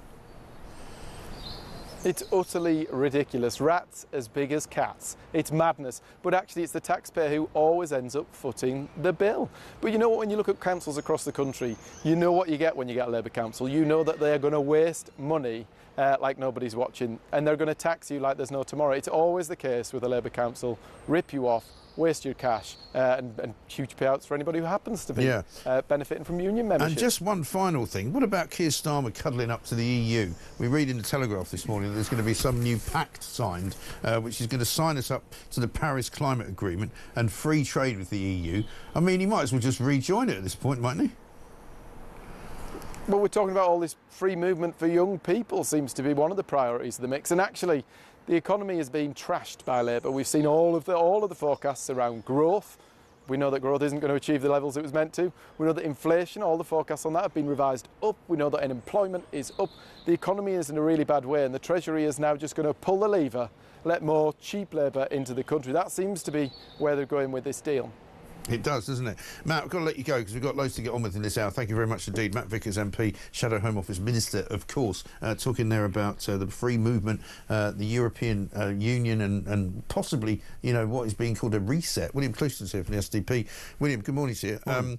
This European business with Starmer, it stinks to high heaven to me because there was never any suggestion when he got in that he was going to have all of this kind of rapprochement with the EU, and he's done nothing but cosy up to you know, Ursula von der Leyen, and suddenly there's a net zero deal, now there's a free movement deal, there might be a trade deal, there might be a defence deal. Where's that all come from? Well, he didn't want this country to govern itself, did he? He campaigned against it. He did everything he could to undermine the 2016 vote. So he can't be trusted. Of all the politicians in the whole country, he is pretty much the most untrustworthy on this particular matter. And I wish we had a political class that wanted to govern itself. You know, like even the defence arrangements. The EU have a new defence fund. And they're putting stipulations on saying that you know, UK contractors, producers can't be part of that unless you sign up to this. And then they interlink it with everything. We're not going to deal with you on defence unless you give us the fish. The fish suddenly is back on the table. Yeah, so all of these deals are done in Brussels or behind closed doors. No one voted for it. No. No one, we didn't want it. No. So. And even just last week, you know, nobody actually announced it until it happened, that there was this net zero summit going on, you know, for climate security, energy security, I should say, rather. And they all started talking about, you know, renewables, and they started talking about net zero, and none of that, again, was telegraphed in any way, shape or form. And suddenly all these European leaders were in London talking about a pact. It's the way they do it. It's the way they want to do it. It's the way they want to govern. Technocracy is behind closed doors. The experts will decide. And the trouble is, actually, there's not enough scrutiny on this stuff. The defence stuff, we need to look next month very, very carefully at what Starmer, the direction he's going in. Otherwise, I mean, in our party, you know, there's to be a British defence review that enables us to act alone if necessary. If you look at what's happening in the world, the British military we have to be able to act alone if we need to. And he's doing everything to fetter that. Because he doesn't want it. Well, also he doesn't really understand it. I mean, you had that ridiculous moment last week where he was pictured on the front page of the Telegraph with this ridiculously huge helmet on his head. And I don't know why politicians always try and look as if they know what they're doing in a combat outfit. You know? And there he was, you know, mingling with various armed forces personnel, saying that, you know, we're standing by you, we're going to make the country secure. They can't even secure Dover. Never mind making the country secure. They can't. No, they're completely incompetent. I mean, a lot of the ruling class, particularly the Labour Party and the Lib Dems, actually would sign up to something like a European army. If they could, they would actually do that. Oh, of course. And anyone looking at it sensibly would say, is that wise? You know, is that terribly wise? We've got nuclear weapons. The French have nuclear weapons. If you had a combined European army, who's going to control the button? Who's going to press the red button? Well, we saw, didn't we, during the so-called coalition of the willing, that there wasn't very many willing. And in fact, there was many unwilling who didn't want to have anything to do with it, including Germany at one point, and including Italy. But also, we've apparently worked out already, and Starmer and the government have worked out, that this idea of sending 30,000 troops to Ukraine to keep the peace isn't going to work. So they're not going to go. And the reason they were not going to go, because it's a bit risky. Well, really? You can expect Starmer to try and do this, and there's a lot of showboating involved, but let's get the peace first, right? There's no peace to keep. They're still at war. Exactly. So he's jumping the gun talking about all this stuff. Let's see what happens. And he's only doing it for his own self-aggrandizement, to make it look as if he's the man that's making the peace. Headlines, just ridiculous. No. Now, we have spoken to the Tories, Labour and Reform UK over the course of this campaign, because the big day coming on Thursday, the big election day, and we've also invited the Lib Dems. Let's have a look at some of their promos, only because for comedy value alone, this is what we are faced with voting for in this country. Here are the Greens. Were you hoping that having Labour in charge would make things work better in this country? Me too. I thought they'd bring a bit of positivity after years of the Conservatives' cruel and short-sighted cuts to the public services that we all rely on every day. But day by day, it's looking less and less likely that this government is going to deliver that change that we were hoping for. I don't know why she wanted Labour to get in. I mean, maybe she's in the wrong party. I don't know what the guy on the right. They could be in the Labour Party. The public wouldn't know, Mike. No, they wouldn't. They wouldn't. Well, here's the Labour Party, just for good measure.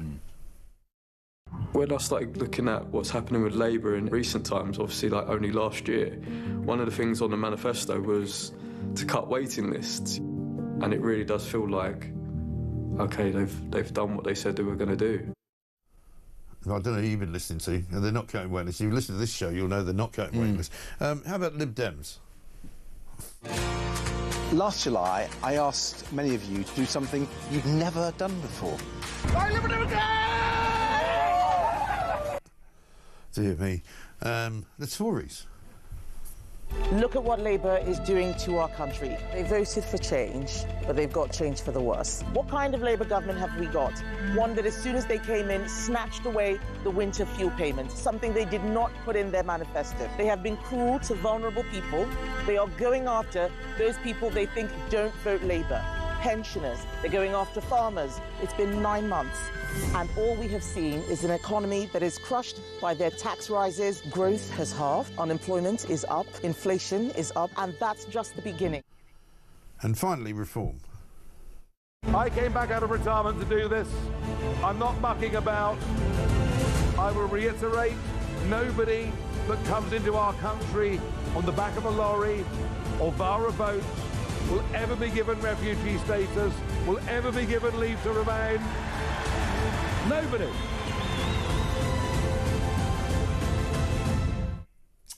So that's what you're up against. There you go, yeah, terrifying. Terrifying for the public, isn't it? It is, isn't it? Yeah. I mean, there's nothing in any of those things that really tells you much. No real substance, no. No. I mean, and actually, the Lib Dems, it is actually sad. It represents it's sort of moral and cultural decay. Yeah. I mean, you see him doing these antics and these little stunts. And I look at it, Mike, and I think, remember, I'm not a liberal, but, you know, that man is the successor to Gladstone. Yeah. You know, if you look at that party, what has it become? You know, people rightly criticise politics as being part of the entertainment business, and he's determined. He's a clown. Yeah. Well, I mean, I suppose, like all Liberal leaders, he's fallen for the fact that because some people have got fed up with the current incumbents, they voted for the Libs, the Lib Dems in this case, and then they always think, oh, we've got 72 MPs, next time we could get 150. And it always disappears. They always go back to ground zero again. They got them by accident. But the problem with the Lib Dems, there's at least 3 political philosophies. It's not a huge party, but there's at least 3 things. You've got free trade liberals, you've got sort of ultra-progressives, who could be the Labour Party.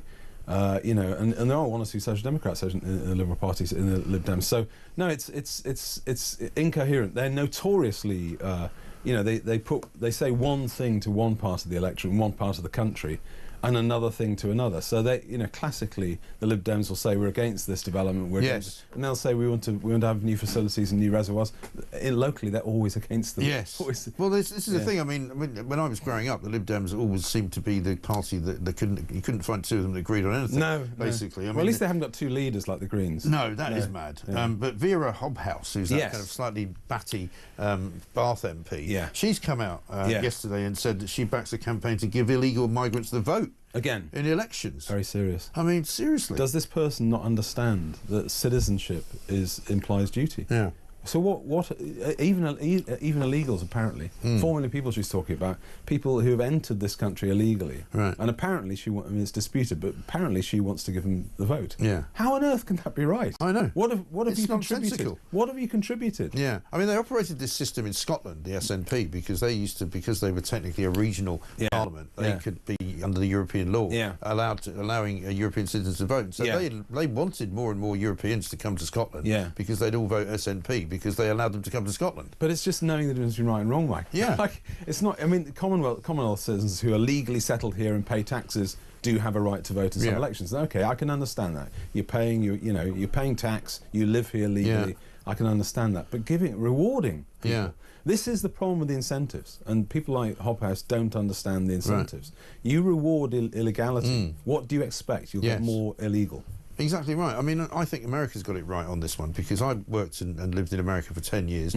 I didn't become a green card holder. I didn't need to. I got married to an American, but I was on a work visa. I paid taxes, but I wasn't allowed to vote, which I think is fair enough. Yes, fair enough. If I decided to become a citizen, then I would have had the vote, but that's a much longer process. And I think when Donald Trump and his administration say, you know, if you come to this country and we grant, even if we grant you a green card, if you commit a crime or you behave in a way which we consider to be in breach of our agreement, then you're out. Most countries around the world do that, actually. It's only the crazy ones like this one. Like this one. Doesn't do it. Well, I mean, today we've got the sex toy smuggler. I don't know why he's smuggling them, by the way, since they're freely available everywhere.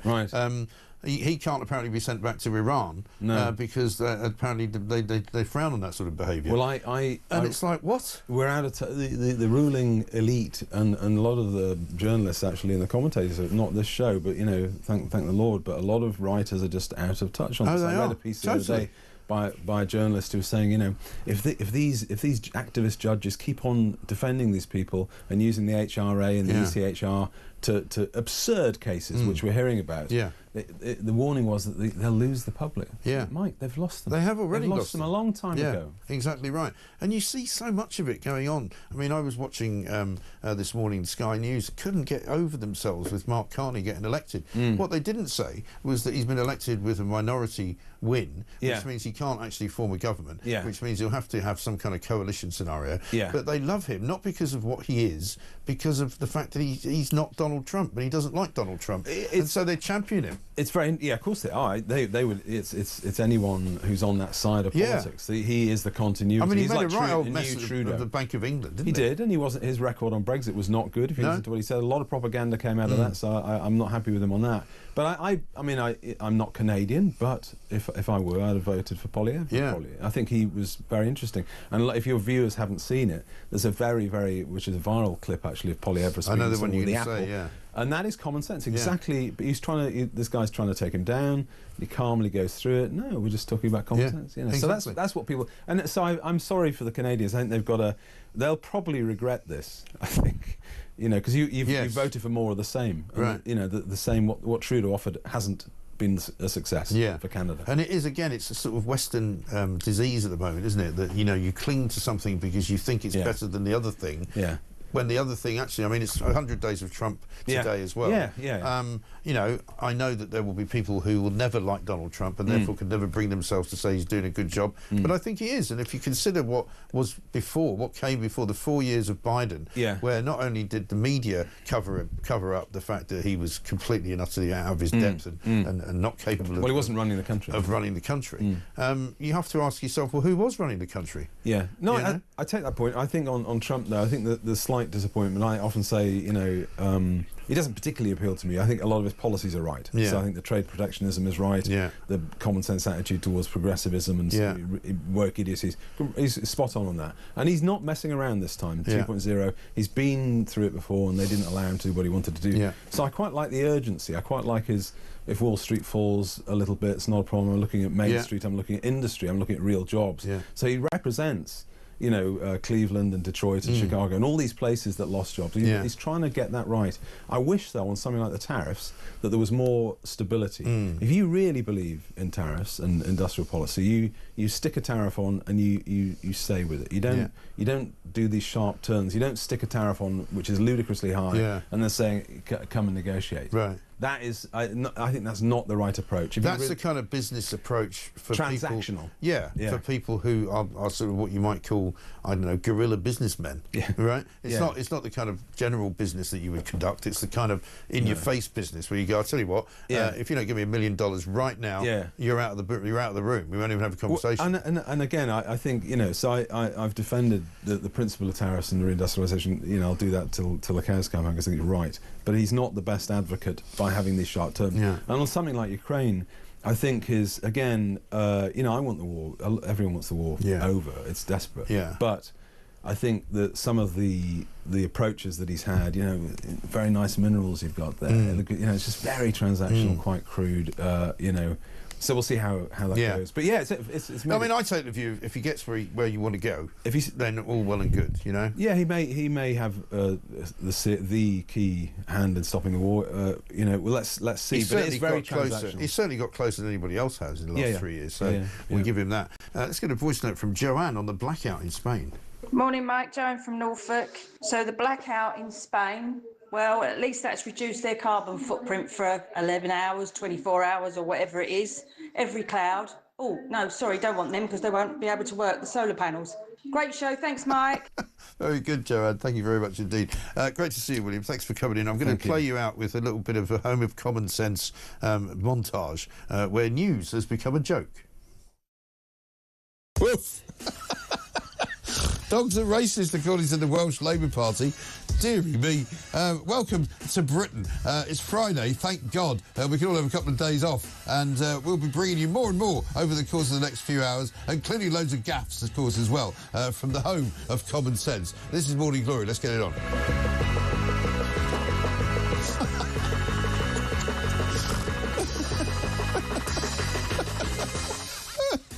Sorry. I can't help it. Apparently, breaking news. The economy has grown by 0.1%. I'm sorry, between July and September, according to the Office for National Statistics. The world's gone completely mad. And of course, again, the media are going, oh, it's a piece of good news for Rachel Reeves. And you go, no, it isn't. Jump for joy. It really isn't. 0.1% growth is not any reason to show it. You can't even measure that, I'm afraid. I know. It's unbelievable. Anyway, William, good to see you. Good luck with it all. It's 23 minutes past 9 already. Blimey. We'll be back after this.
You had the BBC presenter Jonathan King jailed, right? Jimmy Savile's revelations came out in 2012. That's 13 years ago. Yeah. That led to Operation Yewtree of Scotland Yard, where we saw, Rolf Harris being jailed, Stuart Hall from It's a Knockout being jailed.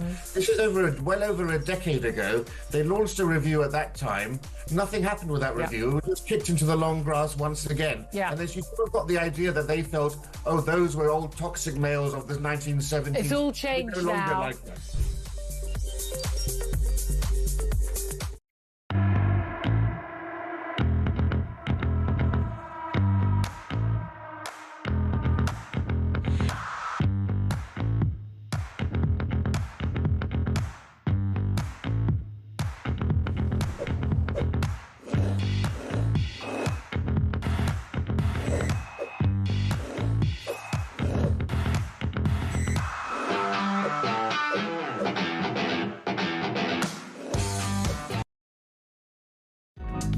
across the UK. On DAB+, on your smart speaker, on your smart TV, and on your side. This is Talk. Welcome back to Morning Glory. I'm Mike Graham. It's 9:27. Julie Hartley-Brewer here in about half an hour's time. One here from Bridie. He says, Mike, I still had radio here in Portugal yesterday. Everyone who mocked my old Nokia was gathered around listening to it when the smartphones were useless. Interesting. Betty says, 2 weeks ago, the EU tells all citizens to have 5 days of food and a bag for a national emergency, and then 2 countries go down. Yeah, that's an interesting point. Mike, we shouldn't have to worry about energy in this country. All the hot air coming out of this useless, incompetent Labour government should keep our power supply going forever, says Terry in Slough. And this one from Steve. He says, Millie Bandit's new theme song should be Dancing in the Dark. Very good. Let's talk to Greg Swenson, because not only is it our first birthday here at Morning Glory, it is, of course, the first 100 days anniversary for President Donald Trump, 47th President of the United States of America. Greg's the chair of Republicans overseas, and he is genuinely overseas. Not from America. He's back in Chicago. Greg, a very good morning to you, sir. Good morning, Mike. Good to see you. Good to see you, and I appreciate you being up at this very, very late hour for you. Let's have a quick look at a couple of what you might call seminal Trump clips. The first one of him telling off Vladimir Zelensky in the Oval Office. Trying to solve a problem. Don't tell us what we're going to feel. I'm not telling you. Because you're in no position to dictate that. Remember this. You're in no position to dictate what we're going to feel. We're going to feel very good. You will feel influence. We're going to feel very good and very strong. You will feel influence. You're right now not in a very good position. You've allowed yourself to be in a very bad position, and he happens to be right about it. From the very beginning of the war. You're not in a good position. You don't have the cards right now. With us, you start having cards. But right now, you don't. Yeah, you're playing cards. You're playing cards. You're gambling with the lives of millions of people. You're gambling with World War III. You're gambling with World War III. And of course, you know, everyone castigated Donald Trump for that. I said wait and see, and a few weeks later, suddenly they're sitting in the Vatican together on 2 chairs, closer than close could be, having what Vladimir Zelensky described as a very upbeat and very helpful conversation.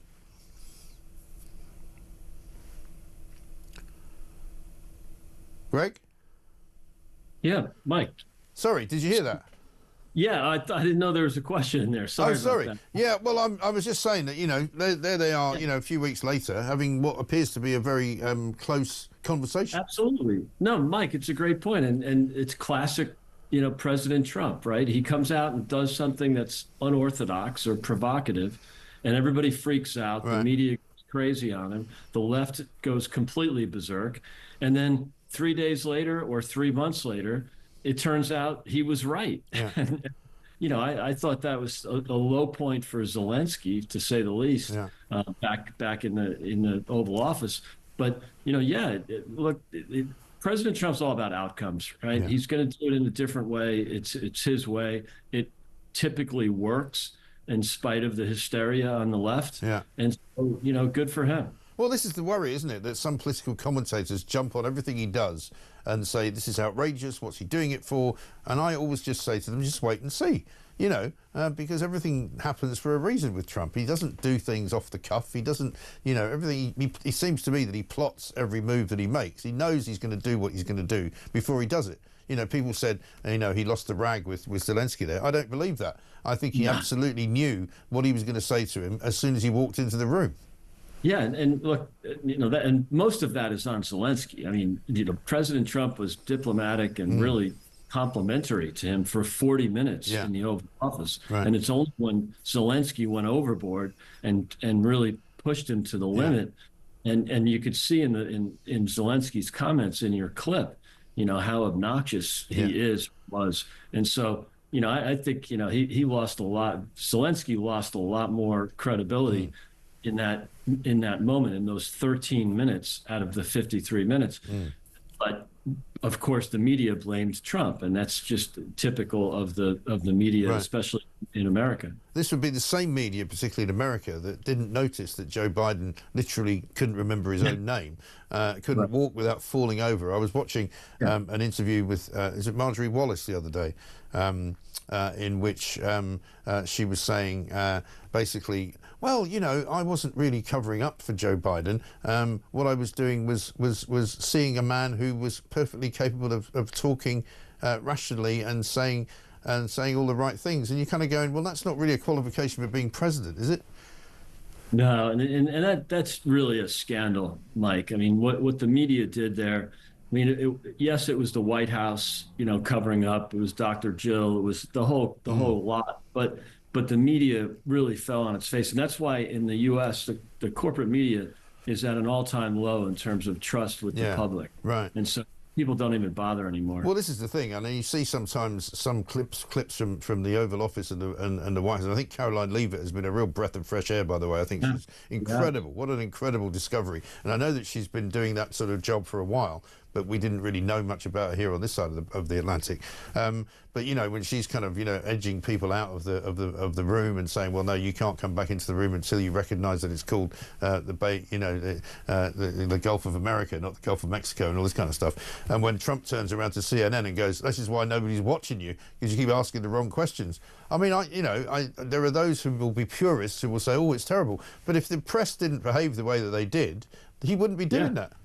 Right. I mean, the Washington Post got a Pulitzer Prize for the Russia collusion story that they wrote back in 2017. Well, it wasn't true.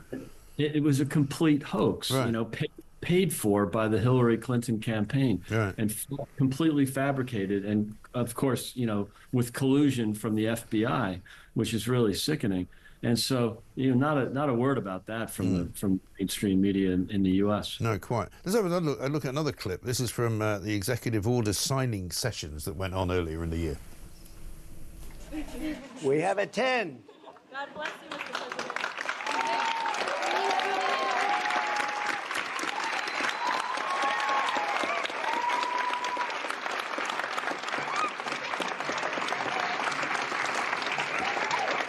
Pretty good, huh? I see that. Okay? Good. Now you're going to go out and win those events, right? Good. Nice to see you all. Nice to see you. Great going, everybody. Nice to see you. Thank you, kids. Here. Take a pen. Thank you. I'll give some of these out, okay? Take a pen. Take a pen. There he is, handing out pens to the kids. And, you know, it's a great scene, that, isn't it? Because it kind of tells you an awful lot more about the man. It really does. And if, you know, if the media had properly reported on that, and good for you and talkTV for actually showing that clip, because it was rarely seen in the U.S. Right. There were no Democrats that actually voted for that bill. Not the executive order that he was talking about, but you know, the no men and women's sports bill. I can't remember the name of the bill. It of course passed in the Republican Congress, but no Democrats voted for it. So you know, you have the Democrats falling on, you know, dying on the hill of these 80-20 issues. 80-20 meaning, you know, they poll at 80%, and yet the Democrats are defending or fighting for the 20% of the radicals or the progressive radicals that don't support the bill. It's a bill that says men cannot play in women's sports. Well, we girls, have... Sorry, you know, it's outrageous. I know.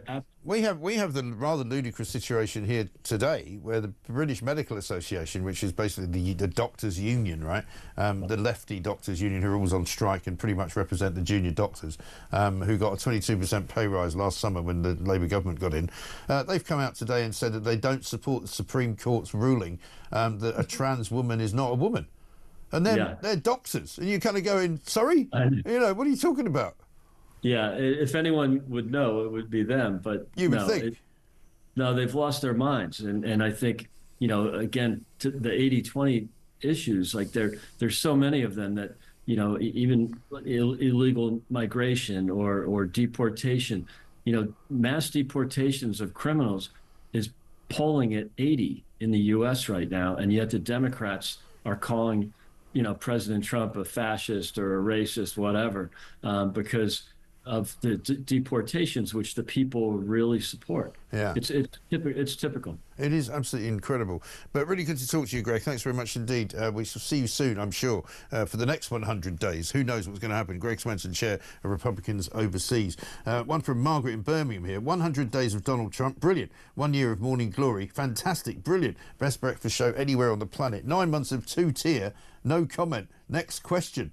One in from, where are we? Morning, Mike. These local elections are a big letdown. Most of the North doesn't even get to vote this year. No Manchester, Leeds, Sheffield. It's a joke. Yeah, Sussex doesn't get to vote either. Happy birthday, says, morning, Mike, says JB. On the bin strike, the health implications in Birmingham are massive. Well, Weil's disease is something you can get from rats' urine, so if people cut themselves or somehow contract it by touch to their eyes or their mouth, it can potentially be a very serious illness. They should bring in the army, as they had 2 years ago in the 1970s. No, it is absolutely dreadful. And here's one from Richard on the Costa del Sol. Mike, nice to be back watching. Absolutely horrendous yesterday in Spain. Absolutely. It must have been. Let's get a voice note from Craig on the NHS. Hi, Mike. Craig from Sheffield. Just a little rant about the NHS. Due to fly today, on holiday for 5 weeks. Unfortunately, my wife had a funny turn on Saturday and was admitted into hospital. It's nothing sinister, they say, but she needs an MRI scan before they will release her. So she's been in a bed Saturday, Sunday, Monday, and again today, because apparently it doesn't work on Sundays unless it's an emergency. She's not deemed an emergency, although she was admitted in accident and emergency. Yesterday, they tried booking her an appointment. Apparently all the emergency slots were gone. I questioned, what, even the one at midnight? They said, oh, well, no, that's for emergencies. You're not an emergency. She can fly tomorrow if we can get her a scan. I then asked, can we have a private scan? To be kind of sneered at. Oh, queue jumper, are you? I says, well, you can't organise your department, so my non-emergency wife who's taken up an hospital bed for 3 days can't get a scan that she needs for you to release her, then yeah, I'll pay the 400 or 500 quid. Again, still no scan today. Someone who was a non-emergency in an hospital bed on an hospital ward for 3 days. This is possibly going to be a fourth night. And they wonder why the NHS is in such a state. Absolute joke. Unbelievable, Craig. What a ridiculous story. I mean, and there's no guarantee that it will happen tomorrow, is it? Or the next day. I mean, I wish Keir Starmer would listen to this show and stop making these ridiculous statements about how we're fixing the NHS, you know, we're reducing the time that people have to wait for an operation. Well, no, you're not. Very clearly, no, you're not. Or I've got an app now. Yeah, great. Here's an app. Here's a phone. You know, phone somebody private and get it done. Because you won't get it done on the NHS. Absolutely hopeless. 9:39.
Across the UK, on DAB+, on your smart speaker, on your smart TV, and on your side.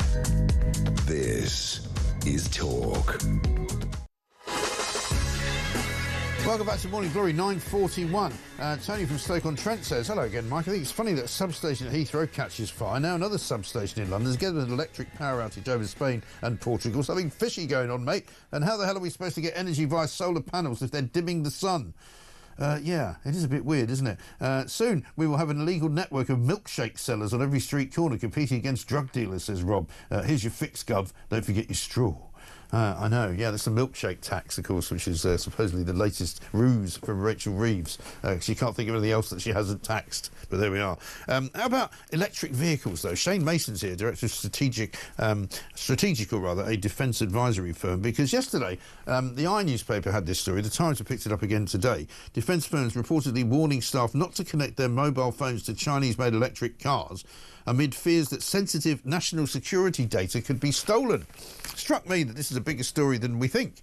Shane, very good morning to you.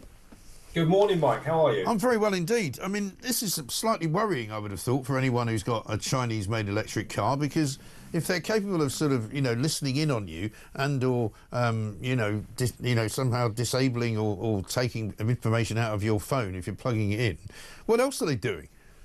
Well, I think it's a really telling move by China, because if we take a step back and we look at understanding why China and why electric vehicles, China in particular in 2017 introduced something called the National Intelligence Law. Right. And that requires any organisations or citizens in China verbatim to support, assist and cooperate with state intelligence work. And even more worryingly, large firms operating in China must have a board position open to a member of the Chinese Communist Party to ensure that those companies are run in accordance with state policy. So China is a legitimate threat, and we're certainly moving towards a world where privacy is a new battleground. And that brings us on to the point around why electric vehicles. How many times do you now get into your car and it automatically picks up your music from whichever music app you use? How often does it read all your contacts? Even actually emails. You can actually go into cars these days and they have your emails on the screen. Now, that essentially means that our cars are becoming computers on wheels. And the more you attach your phone, and the phone, as we all know in this day and age, is an outsource of where you keep all your information. Yeah. By connecting your phone to Chinese vehicles, when they program all this software, they could be creating what's called back channels to send data back to China. Yeah. And hence the concerns that the defence companies in particular have raised.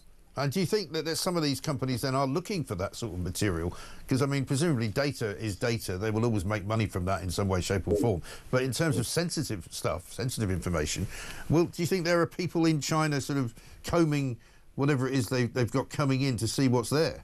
Yeah, absolutely. There's no doubt about that. There's an old saying that someone shared with me many years ago, and they said in the intelligence game, if Russia wanted to gather intelligence, let's say, for example, that imagine all your intelligence are grains of sand on a beach, and there's intelligence everywhere all around you. A nation like Russia would send in a submarine and send sailors ashore and grab some of that sand, whereas China would just send a plane full of tourists and tell them to collect the sand for them. Right. So what that does is that gives mass harvesting. And it's very much a Chinese approach. And what they can do by collecting everyone's data, not just for targeted people such as executives and politicians and journalists like yourself, etc., they can understand patterns of life and they can calculate people's movements by doing it on a mass scale. So they will know the movements of people, and they will know how to, or when, and the best time to send a cyber attack, for example, for the most impact, because they'll understand where people are moving to, where they're moving from. They'll understand who their connections are. They can build networks, etc. So there is a legitimate threat that they're looking at targeted people and people in defence companies and businesses like BAE Systems and Rolls-Royce. Warning staff shows you how serious they are taking this threat, but also that there's a threat to us all as well on an individual level too, Mike. Yeah, I can believe it. We had a call yesterday when we first mentioned this story from someone who said that their wife had put the car in for a service and got it back, and the guy who was working in the sort of the shop fixing it got told off by his manager because he said, by the way, you got to stop slagging off the customers. He's like, I didn't. And apparently something he said while he was in the car on his own saying that, I've never seen such a filthy car or something like that, was recorded and played back to the customer when she picked the car up. Yeah, no doubt about that. I mean, we most of us have Bluetooth speakers in our cars, so there are speakers in cars. All they have to do is modify the software in order to do that, from a Chinese company. So when the supply chains, i.e. the companies which provide all the parts to build these vehicles, they're not as well managed, and they don't have the data security laws around, such as Western companies do as well. So you don't even really, in some respects, don't even need to plug a phone in. All you need to be able to do is just have loose lips in many respects as well. So and it's interesting that this has been picked up upon by individuals now too, and it's very easy to do from a technological standpoint. It's not the issue isn't technology, it's law, and whether law allows that or not. Yeah. And as we know, if we look at China with the national intelligence law, that certainly is the case. It's amazing. It's a great area. Shane, really good to talk to you. Thanks very much indeed. I'm sure we'll talk again. Shane Mason, Director of Strategical, the Defence Advisory Company. Let's get a voice note from Judith and then Sadie. Morning, Mike. It's Judith here from Radlett with Sadie the Poochon on our morning walk. Just wanted to wish you talk happy birthday. 1 year of morning glory, and I hope many, many more years to follow. Yeah, keep up the good work, and please carry on with Migrant of the Day. Looking forward to hearing about today's one. Well, I'm not really looking forward to it, but you know what I mean. Happy birthday, Mike. Bye from Judith and Sadie. Judith and Sadie, brilliant. Out for a walk. Very nice too. Lovely day for it. Today's Migrant of the Day is the guy who apparently calls himself a sex aid smuggler. I don't know why he's smuggling them. Sex toy smuggler, he calls himself, because apparently they don't like them in Iran, or at least they don't like sex toy smugglers in Iran. He can't be sent back to Iran, basically, because they might punish him for doing it. That's the Migrant of the Day story, I'm afraid. Now, we're also celebrating the 1 year anniversary by playing some of the clips that you've liked over the course of time. And we played this one earlier in the show, but I think it deserves another outing. This is me, as the home of common sense, taking on Lord Carlisle over Prevent. You have to remember that Prevent is a scheme that depends on cooperation. And I find it very difficult to believe that this perpetrator would have cooperated with Prevent. That may be the reason why he was not admitted to the Prevent programme, which is very successful with many people, but not all. Well, I would have to say that I would disagree with you on that as well, because Prevent is clearly not fit for purpose. Would you not agree with that? No, I don't agree with that at all. What exactly has been good that Prevent has done? Prevent has done what it says in on the tin. Well, it hasn't prevented anything, has it? It hasn't prevented young children being killed. No, it hasn't prevented young children from being killed. It hasn't prevented the London Bridge attacker from killing people when he came to Fisherman's Hall. It has failed multiple times to protect the British public. So therefore, the word Prevent is not even a suitable moniker for the organisation. Can I now answer your question? Please do. Or whichever question you want me to answer. Well, you tell me what successes Prevent has provided us with. I was about to, but you interrupted me during my first I'm sorry. sentence. You're obviously not used to robust conversations, are you? Well, yeah, because I'm not going to be spoken down to like some kind of child. Okay, I don't know who you think you are. Just because you're a lord does not give you the ability to lord it over the rest of the public. Okay, so talk to me as an equal, or else you can get lost, frankly. I thought you were a journalist. I am a journalist. Yes, I am. I'm going to answer your question if you'll shut up for a minute. Go ahead. Right. Prevent has done a great deal of good. Prevent has prevented large numbers of people from becoming terrorists, but it does not succeed in every case, and you could not expect it to succeed in every case. Yeah, we thought about inviting Lord Carlisle back, actually, for the anniversary edition, but we thought better of it. Never mind. Coming up, we've got Simon Calder. We'll find out what's going on. Spain and Portugal. If you're flying backwards and forwards, you might want to know. We'll be right here after this.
actually the split in politics, I think, is between those who love this country, believe in this country, want to protect, promote and celebrate this country and everything that once made it great.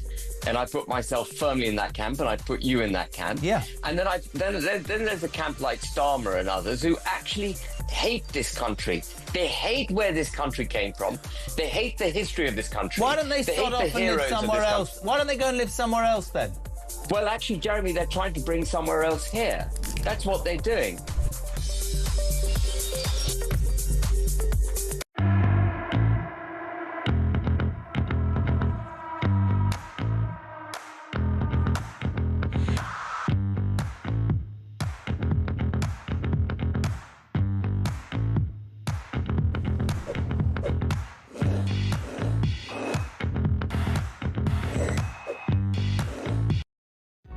Across the UK, on DAB+, on your smart speaker, on your smart TV, and on your side. This is Talk. Welcome back to Morning Glory. James in Torquay says, congratulations on MG's first birthday. I hope you were around for many years to come with this Labour government. I would have been off my rocker by now. You've kept me sane. And one negative, you've scarred me for life, as I can't listen to any more countdowns without thinking of Robot 2-tier Starling. You know, 5. Oh, there we are. Thank you. George, on the London substation fire. Good morning, Mike. George in Blackpool here. Happy anniversary and loving the show. Is that fire in London within the ULEZ zone? Because if it is, Sadiq Khan will be going apoplectic this morning, trying to work out how he can charge them for emissions. Keep up the good work. That's a great one. Yeah, I mean, the clean air zone's not looking too good, is it? For heaven's sake. Unbelievable. Let's talk to Simon Calder very quickly. Simon, sorry to keep you waiting. Good to see you. We thought we'd get you on for your expertise on this Spain-Portugal scenario. I'm told that they didn't actually cancel too many flights yesterday, but should people be worried about flying there and back? OK, well, let me tell you the scores at the doors. Around 500 flights cancelled altogether yesterday in Spain and Portugal, to, from and within those areas. Lisbon Airport had almost half of those. That was the worst affected. In Spain, it was Madrid, Barcelona and Seville. And as a result of that, we saw about 50 flights to and from Spain cancelled and about 40 to and from Portugal cancelled. So a good number, maybe 8,000 people who are not where they need to be today, which is very inconvenient for them. Fortunately, things, as you've been reporting, getting back slightly to normal, power restored, trains beginning to run, the metro system's now running, but still a lot of people who couldn't get to their holiday destination yesterday, or who were trying to get back from their holiday destination yesterday and unfortunately found that they were unable to do so because they simply couldn't reach the airport, where, annoyingly, their flight actually operated more or less on time, although there were a few delays. Worth saying, by the way, you just mentioned the Heathrow substation blaze. Yes. When Heathrow, just one airport in a small part of West London, had the problems on the 21st of March, 1,400 flights cancelled, and they've got away with barely a third of those for complete shutdown of Spain and Portugal. So interesting questions to ask there of Heathrow, which I will be asking. Yes, indeed. Well, we did say it was Heathrow's decision, wasn't it, to shut down the airport when they possibly didn't really need to? Because, I mean, clearly in Spain they got generators, presumably, which you would have thought Heathrow would have had, but I guess not. Well, Heathrow are saying, they're doubling down. They're saying there was absolutely no way we could keep open. It was an issue of safety, and therefore we had no choice but to close. And, well, I'm looking forward to perhaps talking to you early in May when the results of the 2 reviews into this come out, and we'll perhaps know a little bit more. Indeed, absolutely. Simon, thanks very much indeed for talking to us. Simon Calder there saying that most of the flights did take off, but about 500 didn't in Spain and Portugal yesterday. Julie Hartley-Brewis here, very good morning. Very good morning. Quite happy to get us trapped in Spain or Portugal. Well, except all the bars were shut, though. Oh, yeah, that would work. I mean, yeah, no beer. No beer. I have to say that what I love is this story. This would be leading every single broadcaster and 24-hour coverage if they thought it was down to climate change. Oh, yes. The fact that it looks very likely, we'll be talking to experts on my show later, that actually this was down to reliance on solar power. Yes. I know. Move on. Nothing to see here. Yeah, do you know, Sky were very excited about Mr. Carney getting elected this morning. They? They were literally wall to bubbling wall with going. excitement. They didn't actually mention the fact that Canadians get what they deserve. Yeah, but also didn't mention the fact he's only won with a minority of seats, and he won't be able to form a government. But there we are. Never mind the facts. What a mistake. I know. Wrong about everything. Lovely man. Yeah. Wrong about everything. He just wants to be PM. He's got this little plan. Yeah. He's also barely spent any time living in Canada. No. I know. Well, loves Canada. Yeah. Chooses not to live Doesn't there. want to live there. Yeah. But just to go back to the Spanish thing. Yeah. They tried, didn't they, to float this ridiculous idea that it was an unusual, rare weather event. Rare weather event. Like, it was 22 degrees. It was just kind of a normal day in Spain. Yeah. But they will do anything to not admit the truth. Yeah. Well, we'll be talking about that. We're going to be talking also about the small boat